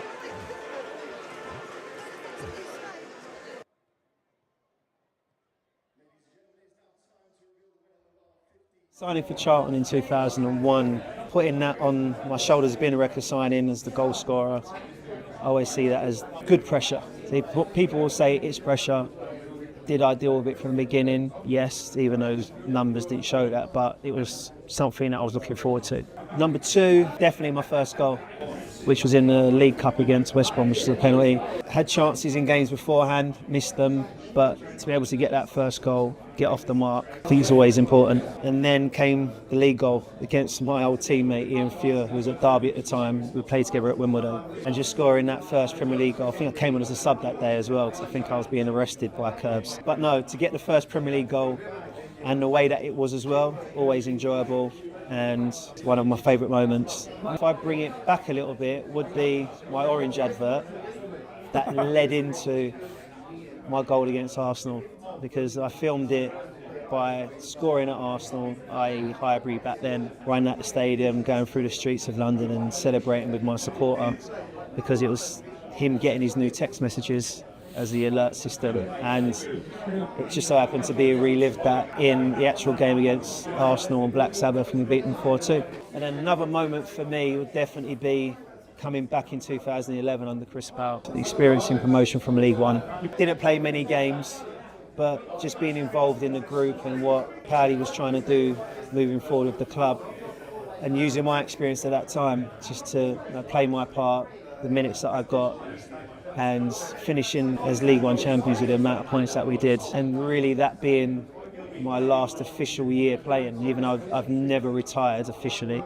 Finishing the season, being promoted and stepping out on the pitch that last game of the season against Hartlepool with all the Smurfs in the away end, which is always something you never forget. And then my last one would just be being remembered as the Charlton Hall of Fame. I think that's where I'll go. Well, it's great to hear from the legend that is Jason Yorn, now assistant manager at Cambridge United, who are of course facing coming up soon, so we'll have another trip back to the Valley. And I was actually very privileged to see Jason fairly recently, not at that event, but I was at Cambridge United's training ground for a separate thing from my work, and got a nice little chat to Yuli, and what a nice man he is, legend of the club, and a very, very good human being as well. And look forward to seeing him when Cambridge return as well. Here, here. All right, our game against Wrexham was the club's annual Red, White and Black Day. Let's take a look at what happened. Good afternoon, Addicts fans. It's a big day today, the home fixture against Wrexham. 24,000 of you in attendance, and it's also a big deal because it's our annual Red, White and Black Day, where we're showcasing that we're all different, all together, and all Charlton. So let's get in and amongst it. So, Mr. Alabi, you're like the Pied Piper here. Just tell us how you found yourself at today's Red, White and Black Day. You know, obviously Charlton work with our school, and it's been obviously an amazing invite to have all our children here to celebrate inclusion, because it's something we believe at in Parkway. And of course, it's all about inviting people to this fantastic football club. What does it mean to you to have such a big presence in the local community, a big professional organisation like Charlton Athletic Football Club? I think it's really important because, you know, it's the cornerstone of our area, it's the cornerstone of our foundation of where we are, and it's good to have all these families and this community and have everyone here, because it's all part of our learning as well. So, catching up with the Charlton Invicta team here at the Red, White and Black Day just before the parade. Gary, it's great to have you here as a presence. Why was it important for the Invicta team to be here? Just, you know, as the slogan says, all different, all together, all Charlton. You know, it's what our family's about, what our football family's about. As Charlton Athletic as a club, as a community trust, the local community, but also what Invicta's about. You know, we're proud to be a football club that welcomes everybody. You know, it's a safe space to just turn up, play football, you know, feel accepted, be part of something unique, be part of the football family, and days like this is ingrained in the Charlton DNA, and we're part of that. It's a great vibe here, isn't it, Mr. Gow? Why was it important for you to come and be present here today at the Red, White and Black Day Parade? I think being part of the local community, we want to make sure we're represented in that community, and that our kids feel there's something bigger than just us. So it was really important to be here because of the work that Charlton are doing in terms of equality, diversity and inclusion, and promoting those messages, and really showing we're part of that. We have their support, and hopefully they have our support as well. And how important is it, like from an aspirations perspective, for the club to have a big presence in the local community and how they communicate with the schools projects that they're involved with? Well, I really like that because I think it's really important for big clubs like Charlton to make sure they are giving back to their communities and to be involved in them. I think the kids go past the stadium, they want to see it as a space they can take part in and be involved in, so it's really important that actually Charlton are doing these things, we're getting involved in those things, and we're forming those community bonds, most importantly. Terry, tell us a little bit about the club's identity and why the local community is at its core. So the Community Trust run hundreds and hundreds of projects throughout Bexley, Greenwich and Kent, and in a whole range of different projects, including disability, diversionary work, education, working in schools. So across the board, not just football now. Obviously the badge brings people to us because of the football badge and the club, but it's so much more than football now. We do lots of work around, you know, knife crime initiatives, disability football, mental health projects that really sort of help the community and engage in everyone that can access them. I guess that's the point, is it talking about like the weight of the club as well and its presence here in the local area. They don't have to do this, but how do the club also benefit from having that presence? It's brilliant. I think the club, you know, it just shows that the community around these areas are the club to them means a lot, because the community stuff we do and the club pool just helps people come together. The presence we have in the community means that we benefit from it with regards to the male and female academy, and even people that end up returning back to the club. I saw something with Kevin George this week, who's re-affiliated now with the under-18s, I believe. You want to be a part of it because you've been made to feel a part of it during your whole experience. I think that's it. It ends up being and feeling like a family. So one of the biggest things that we've got as a club in terms of our strength is this whole family vibe, and everything that you see going on now, whether it's white, black, Asian, whatever, everyone's coming together, everyone's supporting Charlton Athletic and everyone's supporting each other. Lisa, as our fan engagement manager, you must be so proud to see yet another successful red, white and black day behind us. Oh, 100%. The turnout this year is unbelievable. We've got so many people that have turned up. So important to the club. The EDI side of things is so important. We've got representation from so many different groups as well, so it's brilliant. It's a great day. Why is it so important though? Why did Charlton put it at the heart and centre of their identity within the local community? I think probably because we live in a community that is so diverse. We have to make sure that we're open for everybody. It's all different, all together, all Charlton. We're all here for one another. The local community really is at the centre of the club's identity, isn't it? But what do the club also benefit from putting so much into the local area as well? I always say it. I mean, and you know I've been here a while. You know, we're a football club is the hub of the community. You've got a responsibility to reach out to the community, to represent the community that's out there. You know, and you've got all the outreach programs and everything. And if we can bring people in around employment opportunities, training opportunities. I mean, we did the Cat Awards and we had a person there that we helped out that is now working at the club. And we've just had such a strong relationship with the council. I mean, there's a lot of clubs and councils up and down the country that will look at Charlton to say, how's this relationship so strong? And then you've got a regime that have come in and realised their responsibilities with the local authority and reaching out to the leader of the council and understanding where strategically we can align ourselves. And that's vitally important. And EDI runs through the heartbeat of this club and into the community. And why wouldn't you align on some of these big matters? You know, we've got issues in society that as a football club and as a community trust we can address. And thankfully we've been just doing that quite well, I think, over the years. And this is an important example of it. Welcome back to St James Park here on Charlton TV. It's Exeter 0, Charlton 0, and there was the red, white and black day at the Valley, which took place just before the Exeter match, and a wonderful occasion. We do things like that so superbly well as a football club, and there's another thing that I was actually sad to miss out on with the Wrexham game. But here at St James Park, if you're just tuning in, I'll be brutally honest, you haven't missed the classic. And I always say one of the rules as a commentator when you do commentary is to try and make the game sound as exciting as possible. So good luck, Tel. Yeah, we've done our best. Yeah, it's as I said, it's not one that will live. The first half wasn't one that will live long in the memory necessarily. It's a game that's there for the taking, though. I think Exeter have looked threatening. They've put us under pressure without really looking like. I mean, Ashley Meadowborough's had that clash in the penalty area where it's probably Exeter's best chance. And McGuinness got close to it, but Meadowborough took a battering in his face as usual for his troubles.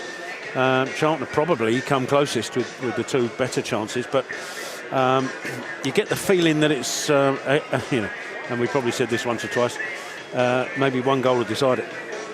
Yeah, it could well be the case, and I always say that sometimes in tight matches away from home, it's not always the worst situation. When you've got players you can bring off the bench and really go for it towards the end, you might nick a win, as we have done this season. And if you come away with a 1-0 victory away from home, you don't care. But it's about building on that. And Charlton will know this is the second half that's there for the taking. What you don't want is for it to go the other way and Charlton get worse and Exeter get the kind of confidence. We're speaking off air about the midfield options for Nathan Jones and how the midfield we've got the first 20 minutes or so certainly competed really well. And I think actually Doherty, Taylor and Coventry in particular had actually had decent halves for Charlton, but they do lack that sort of energy on the counter-attack. They do lack that opportunity to progress forward when the opportunity is there to do so. You mentioned maybe a little bit of pace of someone like Tyler Ed, and maybe a little bit more of a wild card, albeit he's quite a defensive player, has that little bit of pace. You could potentially long-term look a bit further with someone like Tyrese Campbell when he gets back just playing off the front two. Luke Berry is a player that when presume will come on to add a bit more of a goal threat, but again, just perhaps lacks that little bit of pace. But it's certainly an area that Charlton just haven't quite found the right mould as yet, have they? Yeah, I think Terry Small can probably add that little bit of pace going forward, and so there's a possibility to swap him over on that left side on going forward, and maybe instead of Terry Taylor is a possibility. It's happened before. So, but yeah, without the natural speed merchants like TC and to a lesser extent now Kaheem Dixon, then yeah, our breaking opportunities are limited, I think. So we've had moments in that first half where a better touch, a slightly better. I said we've not had around. It's not an excuse, this, by the way. We haven't had necessarily the rub of the green with the deflections and the balls when they've ricocheted off defenders' legs. Have gone kindly for the home side. So yeah, but we can't rely on that. Excuse me. I'd like to see Miles involved a little bit more, but we need the balls up to him to be better as well. Well, Charlton are back out for this second half. Interested to see if there are as is any changes. Maskless, I have to say, which is good. Yeah, I noticed Adam Cove basically pulled out the nose stoppages just as he was coming off the pitch. So I think they were only a temporary thing. Exeter themselves are back on the pitch as well. If you weren't tuning in for the first half, I'll remind you of the Charlton team. In goals, Ashley Maynard-Brewer. Will Mannion has a knock, so misses out today. At right back, you've got Zach Mitchell continuing after his goal at Southend United last weekend. In defence alongside Zach is Alex Mitchell, Macaulay Gillespie, left back Josh Edwards, midfield of Connor Coventry, Terry Taylor, Greg Doherty and Alan Campbell. In the front two of Miles Lieburn and Matty Godden. No changes at half-time for either side. Charlton shooting towards the Track Suzuki St James Road stand to our left. Well That's done. a bit of a mouthful. I regret saying that. Yeah, I should have said towards the away end to left-hand side. And then I saw about 5 words. I thought, okay, hang on, I've got to... When you started it, I thought, hang on, we're going to kick off in a minute. I have to keep people in tune, Tel. That's Charlton about to kick off for this second half. Greg Doherty's over the ball, the Charlton captain. Be interesting to see how many boos Joe Whitworth might get as a Crystal Palace player. Charlton fans behind him. One of those being from Tel. I'll try and keep it down to a minimum, obviously. Referee blows his whistle. And the second half is underway as Greg Doherty back to Terry Taylor and then long from Macaulay Gillespie, looking for Lieburn. Wins an early header towards Godden, who gets something on it. Charlton fans want a potential free kick stroke penalty, but a very generous decision. The referee plays on as Ben Perrins with the ball forward. Alex Mitchell wins the header. Here's Doherty. Forward to Zach Mitchell. Ball back inside to Doherty. Does well to keep it in play. Ball down the line. Comes off Perrington. Charlton throw and looking to start the second half on the front foot. Terry Smith. Yeah, I just think, I mean, it's a shout by Godden. I don't think there was a lot of contact on the ball, so one of those ones that might have been anywhere else. It could have been a free kick. Charlton, little link-up play. And Alan Campbell's got the ball back and it nearly fell nicely to Lieburn. It's cleared away. Alex Mitchell keeps the ball in play. Zach Mitchell brings it forward. The right-hand side, strong challenge with Ben Perrington, which comes off the Charlton right back last, and Exeter will have the throw. One chance we didn't speak about, it was a half chance really, but Terry Taylor had a half volley that was well defended by Sweeney. Well blocked, but it was a half that Matty Godden's header aside wasn't full of chances for Charlton. Perrington with the long throw down the line. Header back inside by Mitchell. Doherty gets to the ball first. McGuinness the target. Alex Mitchell is there. Now Taylor bringing the ball forward. Finds Campbell. Ball down the line, looks for Taylor again. Sweeney is there on the cover. He's just been body checked by Terry Taylor. That is a foul. Yeah, Good experienced play from Sweeney to win inside a free kick. I think Taylor was half expecting Sweeney to go back to his keeper, so that's why he kept his run going rather than trying to check it to avoid the collision. Didn't in the end. Comfortable free kick. Whitworth to take the free kick just outside the penalty area for the hosts as he looks to go long. McGuinness the target. Gillespie's there, wins the header, comes down to Doherty. As well to get it out of his feet, was tripped by Francis. Charlton free kick. And the Addicts are going to possibly send this long. Lieburn immediately sprints over towards the left-hand side for a potential diagonal ball from Alex Mitchell, and that's exactly what Charlton are going to do as Mitchell looks for Lieburn. Sweeney wins the header. Maybe as far as Coventry, who's got time to take it in his stride, and out to the left-hand side is Gillespie. It's long towards Godden. It was an ambitious ball. Kramer gets there first. A heavy challenge from Terry Taylor. Did well to get to the ball, but here's Ali. Challenge from Gillespie. Now Woods down the line to... that was Niskanen. Finds Aitchison. He'll go for goal. Well blocked by Alex Mitchell. Doherty with the header forward, but back into the Charlton penalty area it goes. Coventry with a good touch and then has to clear it away from Aitchison. Yeah, good first touch and then took the wrong option with the second one. He could have just cleared it away, tried to bring it down. He didn't have the space or time to do so and got caught. Sweeney with the throw. Down the line to Aitchison. Back to Sweeney. Inside to McMillan. Sweeney with the ball forward. Niskanen the target. Trying to get the ball in the penalty area, but that'll go out of play. And Charlton will have the goal kick. And a round of applause from Nathan Jones, who wants to see a little bit more of that from Charlton, a bit more pressure. Maynard Brewer takes the goal kick short to Zach Mitchell, who steps forward and turns back and finds his namesake Alex, and across to Gillespie. Decent ball down the line, looks for Doherty. Doherty will get there, just pokes it forward towards Godden. Can't quite find him, and Godden puts pressure on Sweeney to go back to Whitworth, who clears forward. Mitchell with the header, but it's wayward. Aitchison controls to take it beyond Coventry. There wasn't a lot of contact, but enough for Aitchison to go down. And next to him have the free kick inside the centre circle. Yeah, Coventry will ask what he could have done differently there, because Aitchison just lifted it over him and ran into him. I think Aitchison knew that he'd lost control, but Coventry gave him the option just by sort of half body checking him, or not getting out of the way at least. Yeah, his arm just caught him in the face. It's free kick taken to Aitchison on the left-hand side. Will drive inside the Charlton penalty area. Aitchison with the cross towards the far post. It's over hit.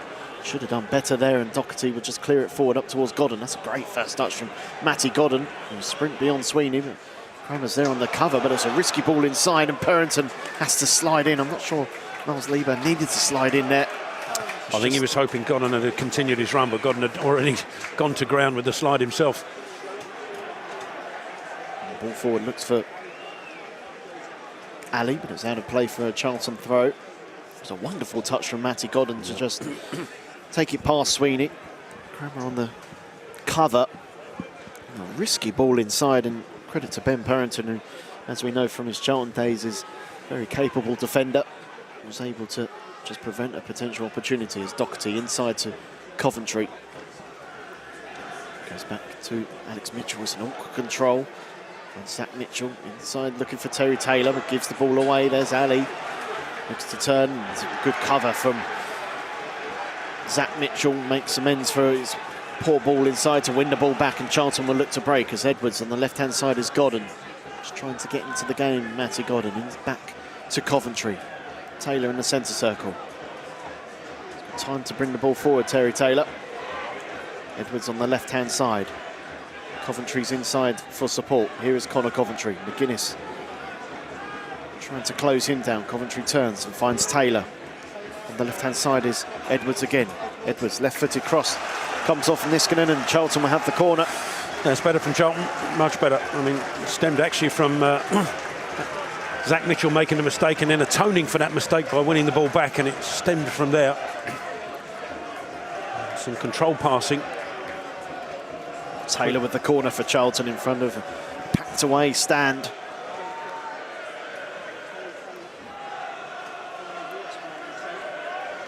Charlton with plenty of bodies in the 6-yard box.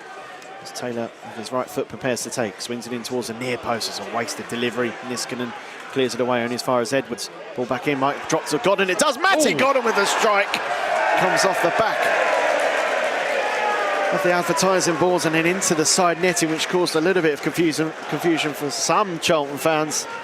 It was a powerful effort from Godden. Yeah, there wasn't a lot in it, but yeah, for a few Charlton fans, partially unsighted, thought that might have hit the back of the net.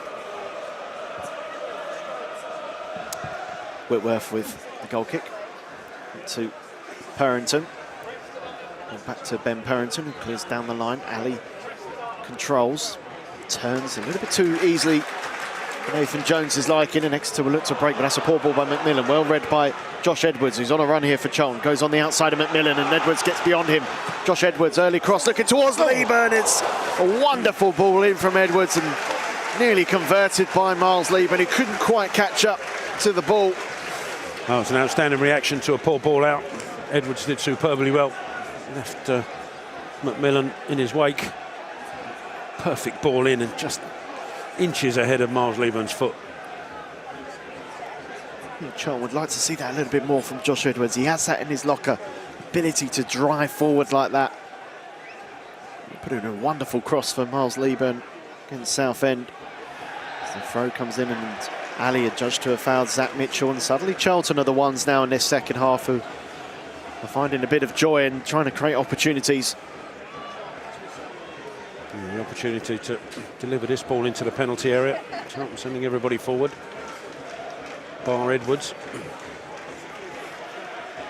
Terry Taylor to take. Zach Mitchell, Alex Mitchell, Macaulay Gillespie up from the back for this. As Taylor swings it in, looking forward. Zach Mitchell gets something on it, but the ball is cleared away by Macmillan. Woods heads it up in the air. Alan Campbell, the header forward. McGuinness goes sideways with his header, comes down to Zach Mitchell to take on Aitchison. Aitchison does well to prevent Zach Mitchell from driving forward, but the Charlton defender did well in himself, winning Charlton the throws. It's taken quickly, back to Taylor.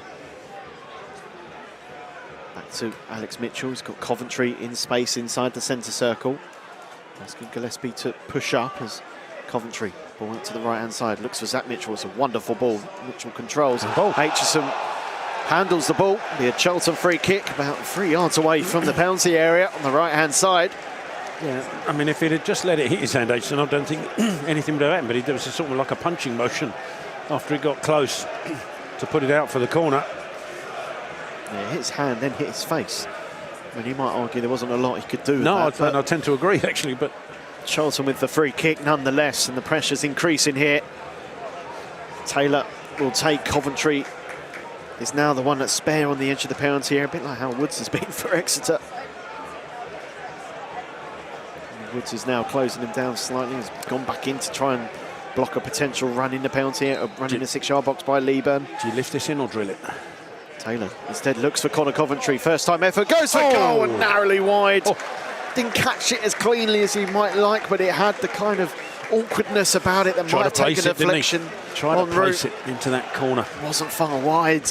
Whitworth was scrambling to his left-hand side. Instead it's out of play, Exeter goal kick. Just taking his, goes short, Purrington down the line to Aitchison. Inside to Francis. Goes long towards Ali, comes off the Exeter striker last, and that's good pressure from Charlton. And this is suddenly a bit like how Charlton started the first half, with a little bit more intensity about it. A couple of more efforts as well as Edwards. Ball inside to Taylor. Gives it back to Josh Edwards, down the line to Doherty. Good ball inside to Taylor. Side looking for Doherty. Slightly heavy touch, concedes possession. Taylor trying to win the ball back. Now McGuinness. Good challenge from Josh Edwards. Campbell. Now Taylor. Ball over the top looking for Godden. It's an awkward ball. Purrington gets something on it, and luckily for Exeter, it hits the back of Grammer, who just about gets away with a poor ball forward. And again, heavy Charlton pressure. This time Doherty with the foul, but the pleasing thing from Nathan Jones is suddenly it's Exeter at the side who look really nervous at the back. That was unlucky for Doherty. He just got the wrong side of Sweeney. And Godden, had he turned just a fraction sooner, might have spotted the miscontrol from Purrington and been in a really advantageous position. Almost, but not quite. Whitworth with the free kick. Ali again the target. Zach Mitchell wins the header. Francis forward towards Aitchison. Looks to take it beyond Coventry, and it's a good challenge from the Charlton midfielder, but Exeter will have the throw. Well, it's a good start to the second half, opening almost 12 minutes or so. Certainly Charlton have been on the front foot. It's about converting now, isn't it? It's absolutely. about getting that goal, get ahead. Purrington, ball forward looking for Ali. Mitchell slides and wins the ball, but Exeter will have a corner. They'll look to put the bit of pressure on Charlton now. Still got that bit of pace, Exeter, that can worry Charlton with Ali up front. 57 minutes played, 0-0, but Exeter with this corner. Charlton with everyone back again inside the penalty area, for he's not happy with the placing of the ball. Oh, he is happy. It's a long way to go, isn't it? To double check. He's got to get the steps in. As Woods goes short to Aitchison. Now Francis, well read all the way by Coventry to clear it. It's an ambitious ball out, mind. Gets the ball and now looks to the left-hand side. Perrington the target, back to Woods. And Charlton was slow to really put pressure on Woods there as he goes down the line to Aitchison. Now Perrington again, ball forward. It's cut out by Alex Mitchell. Ball deflects off of Zach Mitchell and falls to Woods. Cries of shoot from the Exeter fans. Instead he looks to the right-hand side to Niskanen. Cuts inside on his left foot. He goes for goal. It takes a heavy deflection and then just in slow motion creeps past the post of Ashley Maynard-Brewer. And Exeter will have another corner. Well, we're a distance away, and when that deflection first happened, I thought I saw that fizzing into the bottom left-hand corner, or right as we look. Unfortunately, the pace was taken off it a little bit. And as you say, it went almost in slow motion past the post. Charlton could have gone anywhere. Charlton found themselves conceding goals to deflections, heavy deflections against Southend. Exeter will have the corner. Francis to take. Swings it in towards the near post as a header, and Exeter take the lead. It's Kramer the goal after 59 minutes, running across the Charlton defence, winning it at the near post. And despite Charlton being the better side in the second half, it's a set piece. It's undone the Addicts. Yeah, that's just too easy, isn't it? Unfortunately, Kramer running across the 6-yard box to a ball fizzed into towards the near post. Nobody tracked him, nobody got there in front of him. Easy flick in for the goal.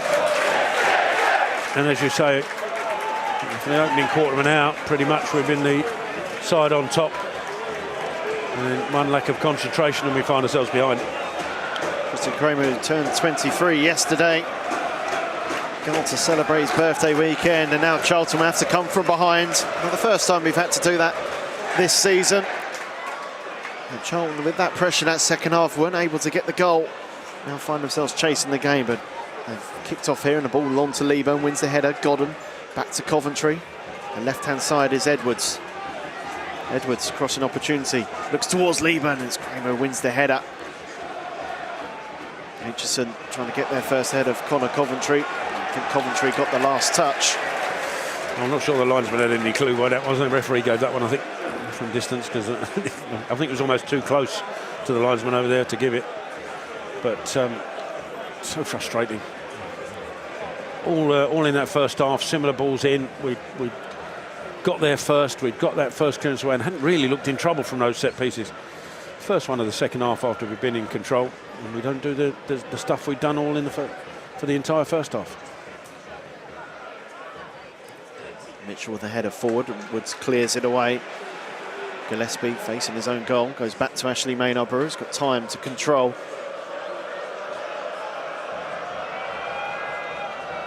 Goes short to Gillespie. Towards Doherty. Terry Taylor. It was a poor ball from Doherty, and Taylor did well to guide it out to Edwards. Now Gillespie, that's a poor ball. Over the top of Coventry under no pressure at all, and suddenly Charlton have gone back to the side that we saw for the majority of the first half. Wasteful in possession. And that was just phenomenal crossfield ball. That would have... well, nobody would have been able to keep that in, even if the ball had been accurate, I don't think. Next to have it with Perrington, now Ali back to Hammond, the goal scorer, all the way back to Whitworth. Up to the right-hand side is Sweeney. Ball down the line, Niskanen the target, Edwards wins the header. Taylor gets something on it, Doherty likewise. Sweeney with Lieber nibbling at his heels. Taylor with the header down. Doherty ball down the line because Lieber had something to chase, although he felt he was potentially tripped by Sweeney. Nothing given. It's McMillan with the header forward. And Campbell makes an unnecessary foul against Woods. Free kick is given. Charlton, I think, are preparing a couple of changes. We're quite a distance away from the dugouts today, which isn't usually the case, but you can see Nathan Jones pointing towards a couple of players.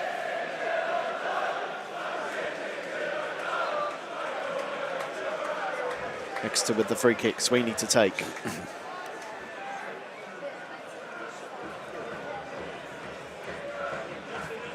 Ball forward looking for McGuinness, headed away by Gillespie.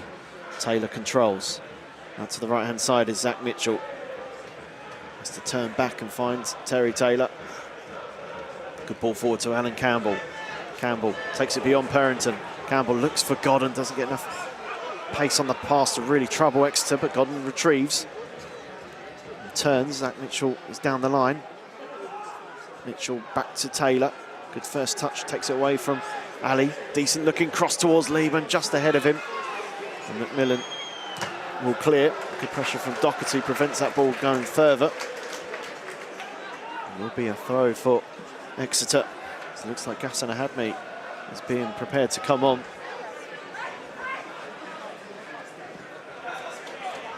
And Thierry Small. Thierry Small as well. 63 minutes played, Exeter 1, Charlton 0. Sweeney with the throw forward. Edwards gets something on it. Here's Taylor up towards Lieben, lays it off for Doherty, looks for Lieben again, but it's all too tight, and Exeter clear it up towards Ali. And loses out to Mitchell. It's good defending from Zach Mitchell. Forward towards Alan Campbell, who takes a touch. Campbell goes for goal, deflects off of Zach Mitchell. Godden out to Zach Mitchell again. Back to Coventry. He's got Taylor inside. Taylor. Ball inside to Doherty. Doherty looking for options. Zach Mitchell on the right-hand side. Godden's down the line if he wants to use him. Instead cuts back and finds Coventry. Coventry, diagonal ball in the penalty area is a good one. Lieben leaps, but should be comfortable for Whitworth, and it is. The header just needed to go back towards the penalty spot just a little bit more.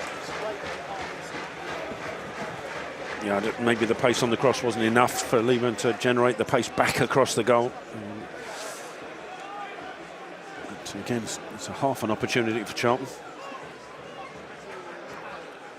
Ball forward towards Ali's, cleared away by Coventry. Aitchison down the line to McGuinness, who takes it past Gillespie. Left-footed cross towards the far post. Niskanen's there. It's a slip from Edwards. Niskanen with the effort, takes the deflection, and Taylor gets something on it and into the arms of Maynard Brewer. That double change for Charlton is incoming. Thierry Small and Ghassan Ahadmi. Let's see what Nathan Jones decides to do. It's Gillespie to the right side to Zach Mitchell. Down the line to Campbell. Back inside to Mitchell. Across to Gillespie, who's got Edwards in plenty of space on the left-hand side. Edwards. Lieben makes a run down the line. That's where Edwards looks for. Lieben's touch. Can't keep it in play. It's an impossible one to control that. The height it was coming down. Terry Taylor's the first to make way. Decent performance from Taylor without contributing too much going forward. Taylor's replaced by Ahadmi. Alan Campbell's the next one to make way for Thierry Small. So interesting changes incoming here. Looks like Godden's just going to play slightly deeper. Ahadmi and Lieben up top together. Maybe a formation change too. Yeah, two up top, one with Godden just behind potentially. Small obviously on the left-hand side. Three-man midfield potentially. Yeah, maybe a bit of a 4-3-3 could be a back five. We'll wait and see. Sweeney with the throw forward. Gillespie looked like he pushed his man, and in the end it's Ali who is adjudged to have pushed Edwards. No, Gillespie clearly pushed Ali, who then pushed Edwards, and Ali gets penalised for it. Gillespie to take the free kick. Trying to have the added height now of Ahadmi to cause a bit of mischief within the Exeter defence. Gillespie swings it in, looking towards Lieben, and Ahadmi is headed down. Coventry, ambitious effort on the half volley on his left foot. out of play, and with 67 minutes played, Exeter 1, Charlton 0. I'll hand you over to Terry Smith to lead commentate for the rest of the second half. Thank you, Greg. Yes, if you're just joining us, 1-0 to the home side. Given to them by the header from Kramer on 59 minutes. Separates Charlton from Exeter at the minute. That came on the back of a positive opening spell to the second half as well. A goal behind with what is now 23 minutes or so of normal time remaining. Doherty adjudged to have handballed that in central midfield. Exeter have a free kick from the goal, long clearance out. Not sure what McGuinness is complaining to the referee about. Maybe he thought that it was a deliberate handball, should be a yellow card, maybe, I don't know. But it is a free kick, and Woods currently over it for the home side. Out to the left is Francis. Further down the line is Aitchison taking on Mitchell. Does really well to slide in and stop his progress, but the expense of a throw-in. Just a few yards away from that left-hand corner flag. Floodlights full on here at St James's Park. Darkness descends. It's a real attacking changes from Nathan Jones, bringing on another striker. It might just prevent us, from a midfield point of view, winning those sort of tackles and trying to get the ball back. It might be a bit of a frustration. Loose ball from Exeter. It's allowed Liban to touch it right to Godden. He's trying to send a Hadme on his way, but too much on that pass through, and it's a comfortable one for Whitworth on the corner of his penalty area at the claim. He throws it out to Sweeney. Sweeney sends it long up towards Ali. Little cushioned header from Ali, but fortunately for Charlton, Niskanen couldn't capitalise on it. The Addicts clear. Liban, little flick on, looking for a Hadme. He's in a foot race with Kramer. Purrington is also there, and Purrington's the one that got there first. Kramer again, ball forward up to McGuinness. A touch left to Francis. Further left is Aitchison. Home fans applaud the momentary period of control from Exeter City. Works its way back to Whitworth. His clearance goes straight to Small, but he couldn't. Well, found Godden inadvertently. Godden inside to Doherty. Out to Small once more on this left-hand side. Charlton foot in from Niskanen. It'll be a Charlton throw. Edwards back to Gillespie. Inside of him is Mitchell. He's got Coventry rather. He's got Mitchell to his right-hand side. Mitchell swings it forward. It's gone beyond everybody. Thierry Small will pick it up on this left-hand side. Tries to get the cross in. It's blocked from Macmillan, and it'll be a Charlton corner. Yeah, Charlton have gone back to a back five with Edwards playing left-sided centre-half, and that just allows Thierry Small the freedom of this left-hand side to really attack. And that bit of pace that Charlton have been looking for was shown there by Small. It was a ball forward from by Alex Mitchell, which wasn't intended for Small. But Small had the pace to keep up with it and win Charlton the corner. And it's Edwards with it on this left-hand side in front of the Charlton fans. Swings it. It's a low one headed away by Niskanen. It'll be another Charlton corner as the ball heads out of the stand and down the road. Edwards once more. Probably need to get a bit more height on this. And does so with the next corner. It's hanging up in the air. Kramer over the header away, and Woods will go across and complete the clearance. Ball out, picked off by Coventry, but he couldn't do anything with it. It'll be a throw into the home side on the left-hand side. Well, see, I don't think that's a bad corner from Edwards, but the thing that's frustrating is that there isn't a Charlton body there. You know, you're in the six, almost the back end of the 6-yard box. Whitworth comes out to try and punch it. He's not the tallest goalkeeper in the world, Whitworth.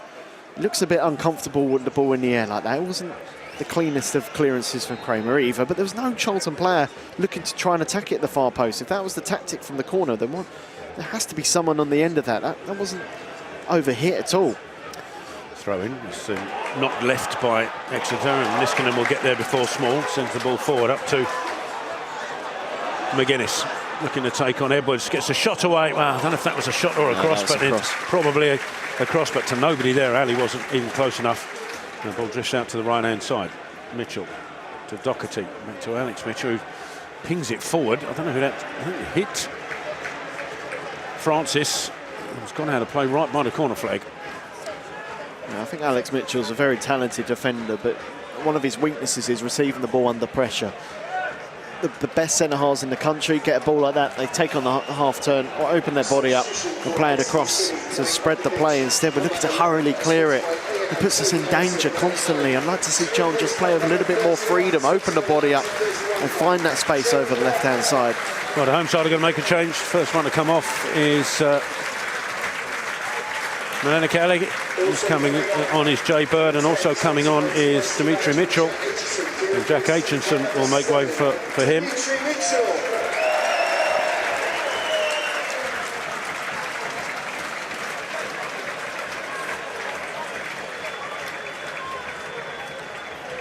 That's what's frustrating me, Tal. If the goalkeeper's injured here, why hasn't the physio come on just before those subs are made? Which is what's happening now, but it's just wasted an extra 30 seconds or so. Physio is now on to deal with a mystery injury to the goalkeeper. Well, usually in these situations we criticise. Very prepared to come on for Charlton, by the way. We criticise goalkeepers for going down and wasting time, but in fairness, that usually results in a team talk, which I'm not seeing. So, Connor Coventry is the player coming off for Charlton. Luke Berry will come on. Now we're going very attacking. We're leaving basically Greg Doxey at the base of midfield.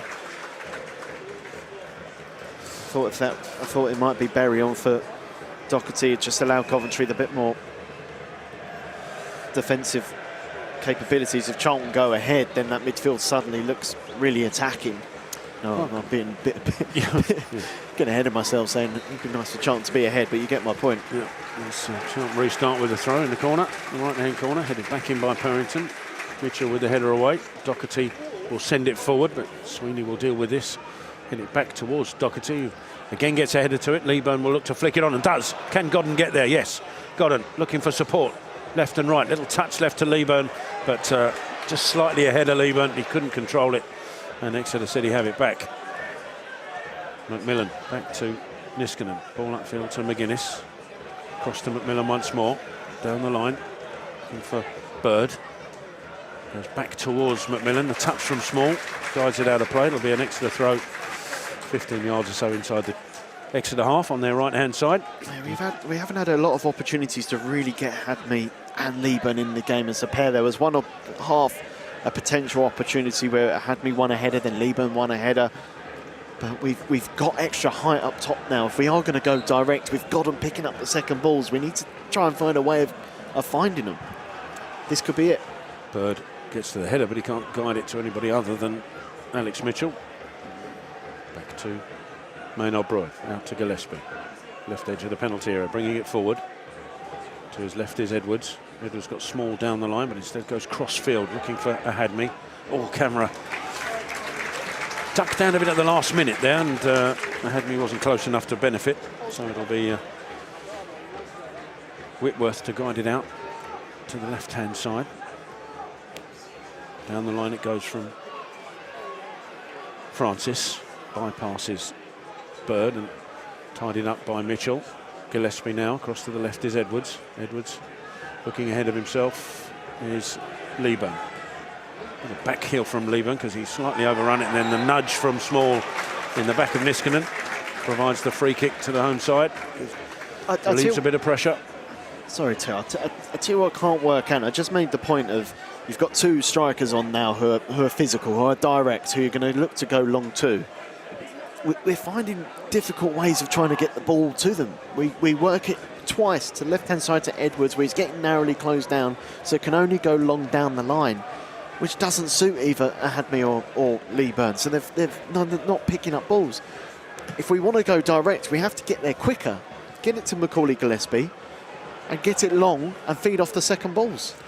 That's what Exeter are trying to do now, and Charlton just about deal with it. Edwards clears it away after the long free kick forward. And his ball forward is headed away by Sweeney. Charlton led the throw just about on halfway on the left-hand side. Edwards comes forward, throws it backwards to Gillespie. In the centre is Mitchell. Zach Mitchell further right. Under pressure though, has to go back to Maynard Brewer. Got a little bit of time here. Maynard Brewer picks out Gillespie. Back inside though, under pressure from McGuinness. Doherty takes over, edge of the penalty area to his right. Alex Mitchell, ahead of him is Berry. Turns, gives it to Doherty, little 1-2. Excuse me. Gillespie to the left. Edwards left again. Charlton not really going anywhere. Excuse me. We're doing again, Tel, in that respect. We're playing, which is good. Like you want to see progressive football, but there needs to be movement off the ball. At the moment, it's good, but then we're going long. You know, I'd rather us go long when we've got a bit more time to do so and feed off the second balls. Well, we managed to feed off the third ball there as Doherty guides it left to Edwards. Further left is Small. Small looking to take on Niskanen on the outside. Gets a good cross in as well. Godden can't get there. Berry can't get there. And Leeburn just bypassed him after a little touch and then dealt with on the left by Mitchell for Exeter City. Ball in field. And again, it's a tough one. He just about gets away with it and tries to release Mitchell on the left-hand side, but it's far too far ahead of him. And Zach Mitchell tidies up for Charlton. Well, there's the third Mitchell. Yes, all three Mitchells are trading. Hurrah. Gillespie brings it forward for Charlton on the left. Swinging ball across, asking Leeburn to jump. It's a header from Purrington, though. But that's the ball, Tel. Leeburn's taking his boot off. But that's the ball. You've got a Hadmi and Leeburn, 2-1 against the fullback. It's a long diagonal from Gillespie. If we are going to go direct, that is the route. Okay, nothing's happened. It's gone out of play for a Charlton throw, but it's so much better than trying to work it from right to left and then out to the left-hand side where Edwards is under pressure and just clears it down the line. Or likewise, Berry on the right-hand side. And it's Edwards who's going to try and launch this throw-in into the box for Charlton. From the right, in it comes. Plenty of height on it, plenty of distance, but too much, in fact, as Whitworth can come out and claim on the edge of his 6-yard box. Again, just little mistakes, Tel. Why have Charlton not got a player in front of the goalkeeper? You can't be offside. Yeah, of course, if it gets flicked on, that player could well be offside. But for the initial contact, that player's not going to be offside. So put a bit of pressure on the keeper. As I said, he's not the tallest, so he has to come through a player to try and claim the ball. Just put someone on him. There is an argument to say the throw-in should be slightly better directed. It's goal kick is defended away by Small, but it's going to drop to Francis. And to his left is Mitchell, taking on Zach Mitchell. Gets the cross in. Comfortable in the end for Maynard Brewer to claim it. We've got 10.5 minutes of normal time remaining. Charlton with Maynard Brewer looking for options. Wanted to go long, nothing really there, so rolls it right to Mitchell. Alex Mitchell, that is. Ball forward to Doherty, who can turn. Cuts it inside then and finds Edwards. Under pressure, Edwards from McMillan goes backwards to Gillespie. Releases Doherty again ahead of him. Inside is Berry, who's played very deep since coming on. Berry out to the right-hand side. Zach Mitchell inside to Doherty again, centre circle. Left is Gillespie. Charlton knocking it from side to side, but not forward at the minute. Gillespie once more. Across to Alex Mitchell. He launches it forward. Hadmi will jump, gets a flick on Hadmi. Can Small get there? He can! And that might have been taking a touch off the keeper. No, not according to the referee. Not according to Small, who's not complaining. Got there first, Small, but couldn't get it past Whitworth and towards the goal. It's away for a goal kick. Yeah, I think that's the right decision. A good header from Hadmi to flick it on, and that pace of Small. It was a difficult chance, but at least it was a chance for Charlton. It came, Alex Mitchell's ball forward, just as he went to hit it, just bobbled up, and it just was an awkward one for the Exeter defence to deal with, and Hadmi got the first header there. But you've got to give balls like that, you have to give opportunities for Leeburn and Hadmi to really attack the ball. In the opening 10 minutes of this game, Leeburn won 2 or 3 headers, and we didn't really find him much after that. They're looking for him again, Charlton. Hadmi's there as well, and it might deflect here to Godden. Can he finish? Godden! Oh, just wide of the post. Glorious opportunity for Charlton. That was a header from the Exeter man, I think, that set him up. It was a cross-field ball aiming for either a Hadmi or Leeburn. Neither got there. And the Exeter man's headed ball back across. Teed up Godden. He got it past Whitworth, but also past the post. The control from Godden just let him down, I think. It just slowed him down ever so slightly. Then he has to try and get his right foot back across the ball and guide it goalwards. He knows he should score, but it's that first touch has just hit his right shoulder and it's just made him awkwardly readjust his body. Charlton trying to struggle to get to deal with that long ball through. But, I mean, that's the way Charlton are going to get back in this game. Yeah, it's a defensive mistake, but the ball is long and high. It gives Charlton something to attack, and Godden is in that position that Nathan Jones has made that substitution for. he doesn't need to tell Matey Gordon that he should score. Exeter with the throw. Sweeney down the line, looking for Bird. McGuinness is there as well. First to react is Edwards, gets it back to Mitchell, sends it long. Leeburn tussling with Kramer. Kramer's head was the first to get there, and that's a good foot in from Berry. He gets it back from Godden's header as well. He's got Leeburn outside of him on the right-hand side. Leeburn shaped to lift it in the box. Instead, little touch to Zach Mitchell's in the box, gets bundled over. Nothing from the referee, and it probably was a hopeful shout. Zach Mitchell's momentum, I think, took him into Dimitri Mitchell of Exeter. He went to ground. It's a throw into the home side. Yeah, he's a little bit unlucky. He made a really good run, and the ball sort of hit him. And as he made his run forward, we're not going to see that replay, but for me, there was just not enough. There was contact from Mitchell, but from Dimitri Mitchell. But I think Zach just was off balance from making that forward run. Zach Mitchell gets his head to the throw and then moved clear from there by by Woods rather. Sounds out of play. It'll be a Charlton throw. Exeter just going to make a change before that throw can happen. Coming off, or coming on rather, will be Fitzwater. Defensive change. What's coming off will be Francis. Substitution for Exeter City coming off, number 8, sponsored by DH Psychology Services. Ed Francis, to replace number 5, sponsored by Well, this is where they're getting concerned now, Exeter, with the ball, long ball forward, because Fitzwater's coming on, who's much more of a defensive presence in the air. And that's exactly my point. I just think Charlton just were guilty of bringing on a Hadmi and Leeburn and just not getting the ball up quick enough to them. You know, it's not pretty, don't get me wrong, going direct all the time, lumping it long, but when you've got two real physical players who are good in the air and a nuisance, you need to give them the opportunities to attack. And Charlton do knock it forward. It's a header from Edwards. It's teed up small. It's ball into the box just behind Hadmi, and Woods comes in to get there first, but his header goes behind the goal for a Charlton corner. 6 minutes of normal time remaining. Short corner option. Berry will take it as well to Small on this left-hand side. Back to Berry on his... Gone a little bit beyond him, so he's going to have to scamper back. Gets the ball in, but it's too far, too high, and away for a goal kick. It's just, you know, the boos are ringing out now. It's just basic errors. Thierry Small has to give Luke Berry a better ball back there. I think it's the right option to go back to Berry, who had space, but it has to... You have to allow Berry the opportunity just to whip it in first time straight away while Exeter trying to retreat and reorganise themselves. Instead, that extra little yard on the pass just makes Berry go backwards, and then it makes it a bit more of an uncomfortable cross, and it's over here. Just a waste. And Charlton have possession back from the throw, but the ball forward is cut out by Fitzwater. Mitchell first to react to that ball forward, and Fitzwater again sends it in to the right-hand corner.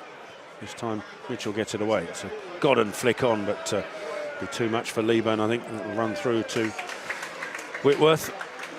He rolls it out to Fitzwater. Sends it long. Bird will chase it. Back there is Gillespie, who gets the ball first. To Maynard Brewer.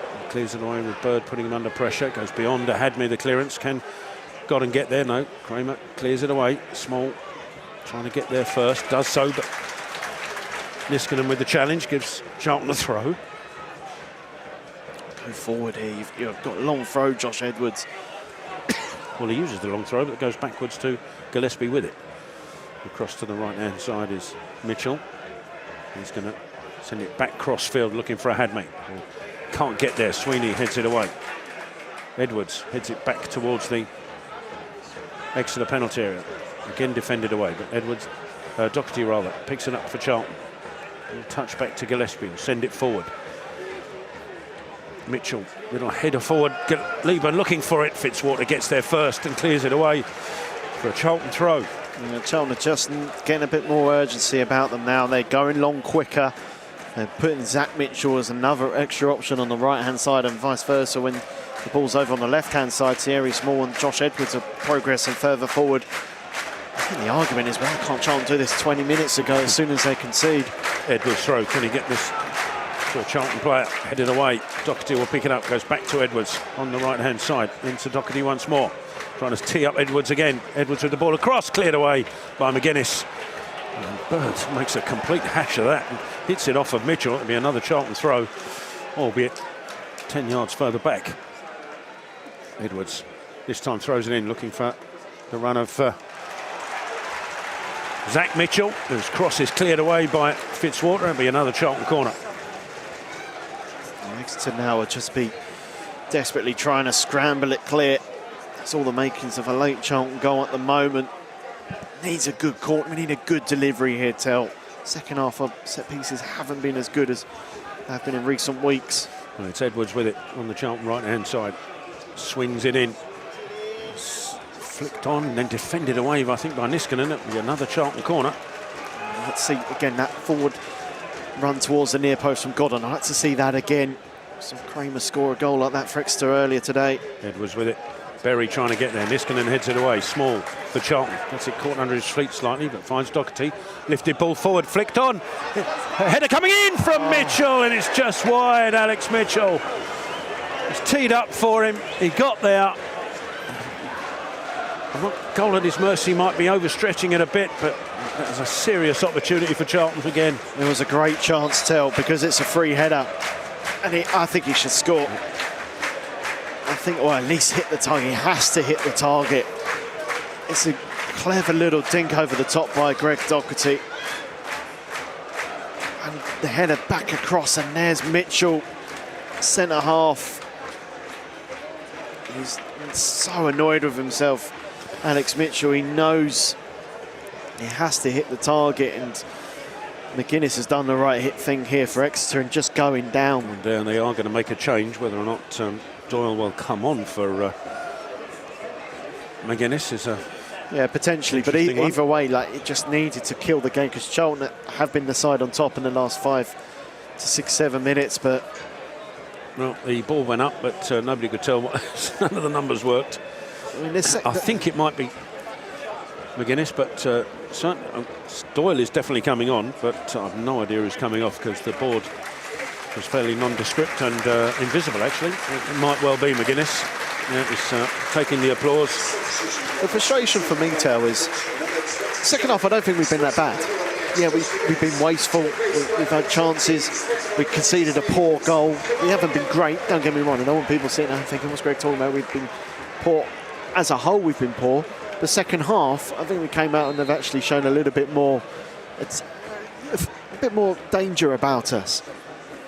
But at times it takes us too long to get into games. It took us, that first 10, 15 minutes looked quite good, but then it didn't progress, and Exeter sort of killed off the game in that first half, and when the side had looked more likely to score. 5 minutes of added time here for Charlton to get back into it as but when Exeter scored, how long did it take for Charlton to get into the game again? It took 20 minutes or so, really, to step up the gas. Gillespie wins the header. Godden does well to win the next one. Leeburn sends it on. Hadney can't get there. Kramer guides it back to his keeper Whitworth, who sends it away. Mitchell with the header forward. Woods for Exeter. Edwards can't get there, but he's levered off the ball by Bird, and Charlton will have a free kick. 10 yards inside the Charlton half on the left. Gillespie will knock this forward.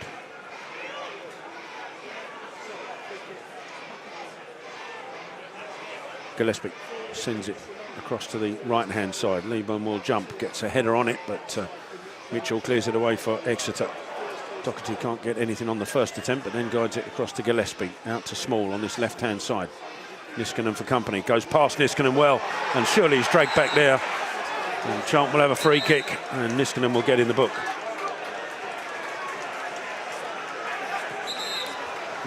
Small wanted to take it quickly, referee not allowing him, because he's still putting a name in the book here, so Charlton will have to settle and send this ball into the box from this left-hand side.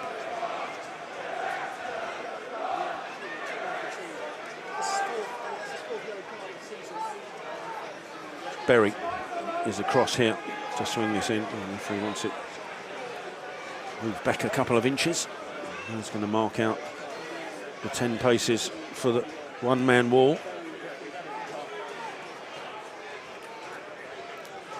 Berry to take this free kick.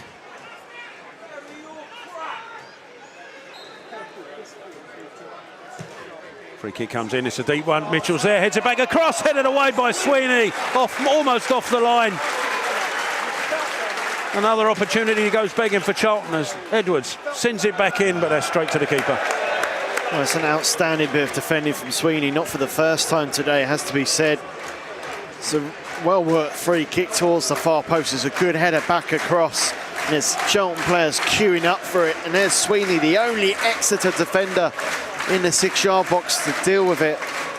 Showing a bit of experience, the Exeter captain.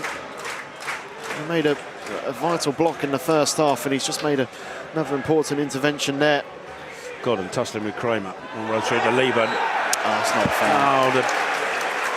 Lieben's adjudged for a high foot, but Niskanen was stooping down to almost his knees to head it. Yeah, you can't give it. But also, he's not made contact with Niskanen. I can half understand it, even if he's crouching down, if Lieben smacks him in the face, but he hasn't. He's got the ball. It's not a foul for me. It's a poor decision.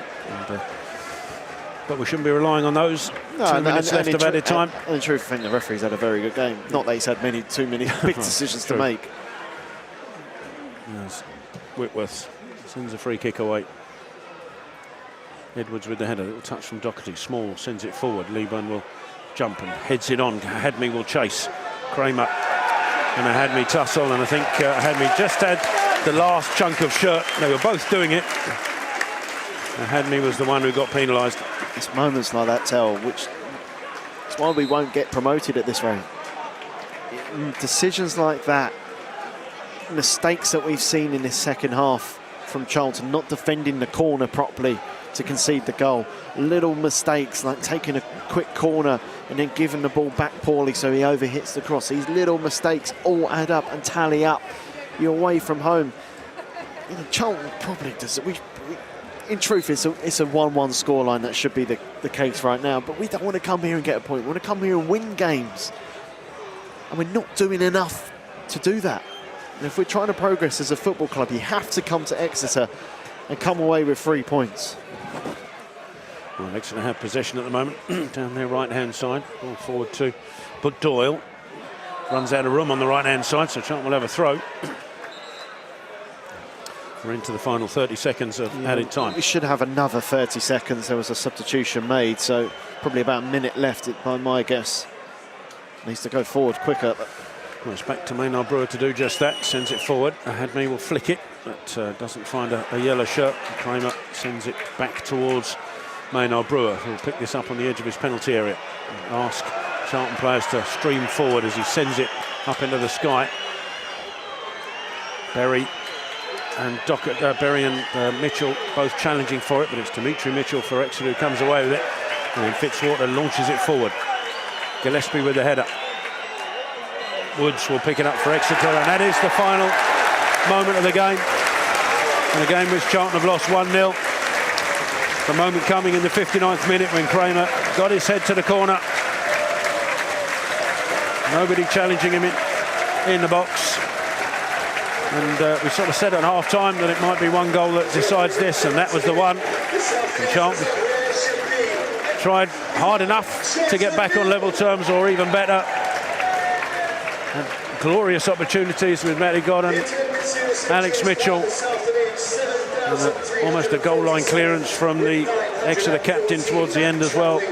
Kept the score at 1-0, and Charlton, despite a better second half performance, couldn't do enough to get past the home side.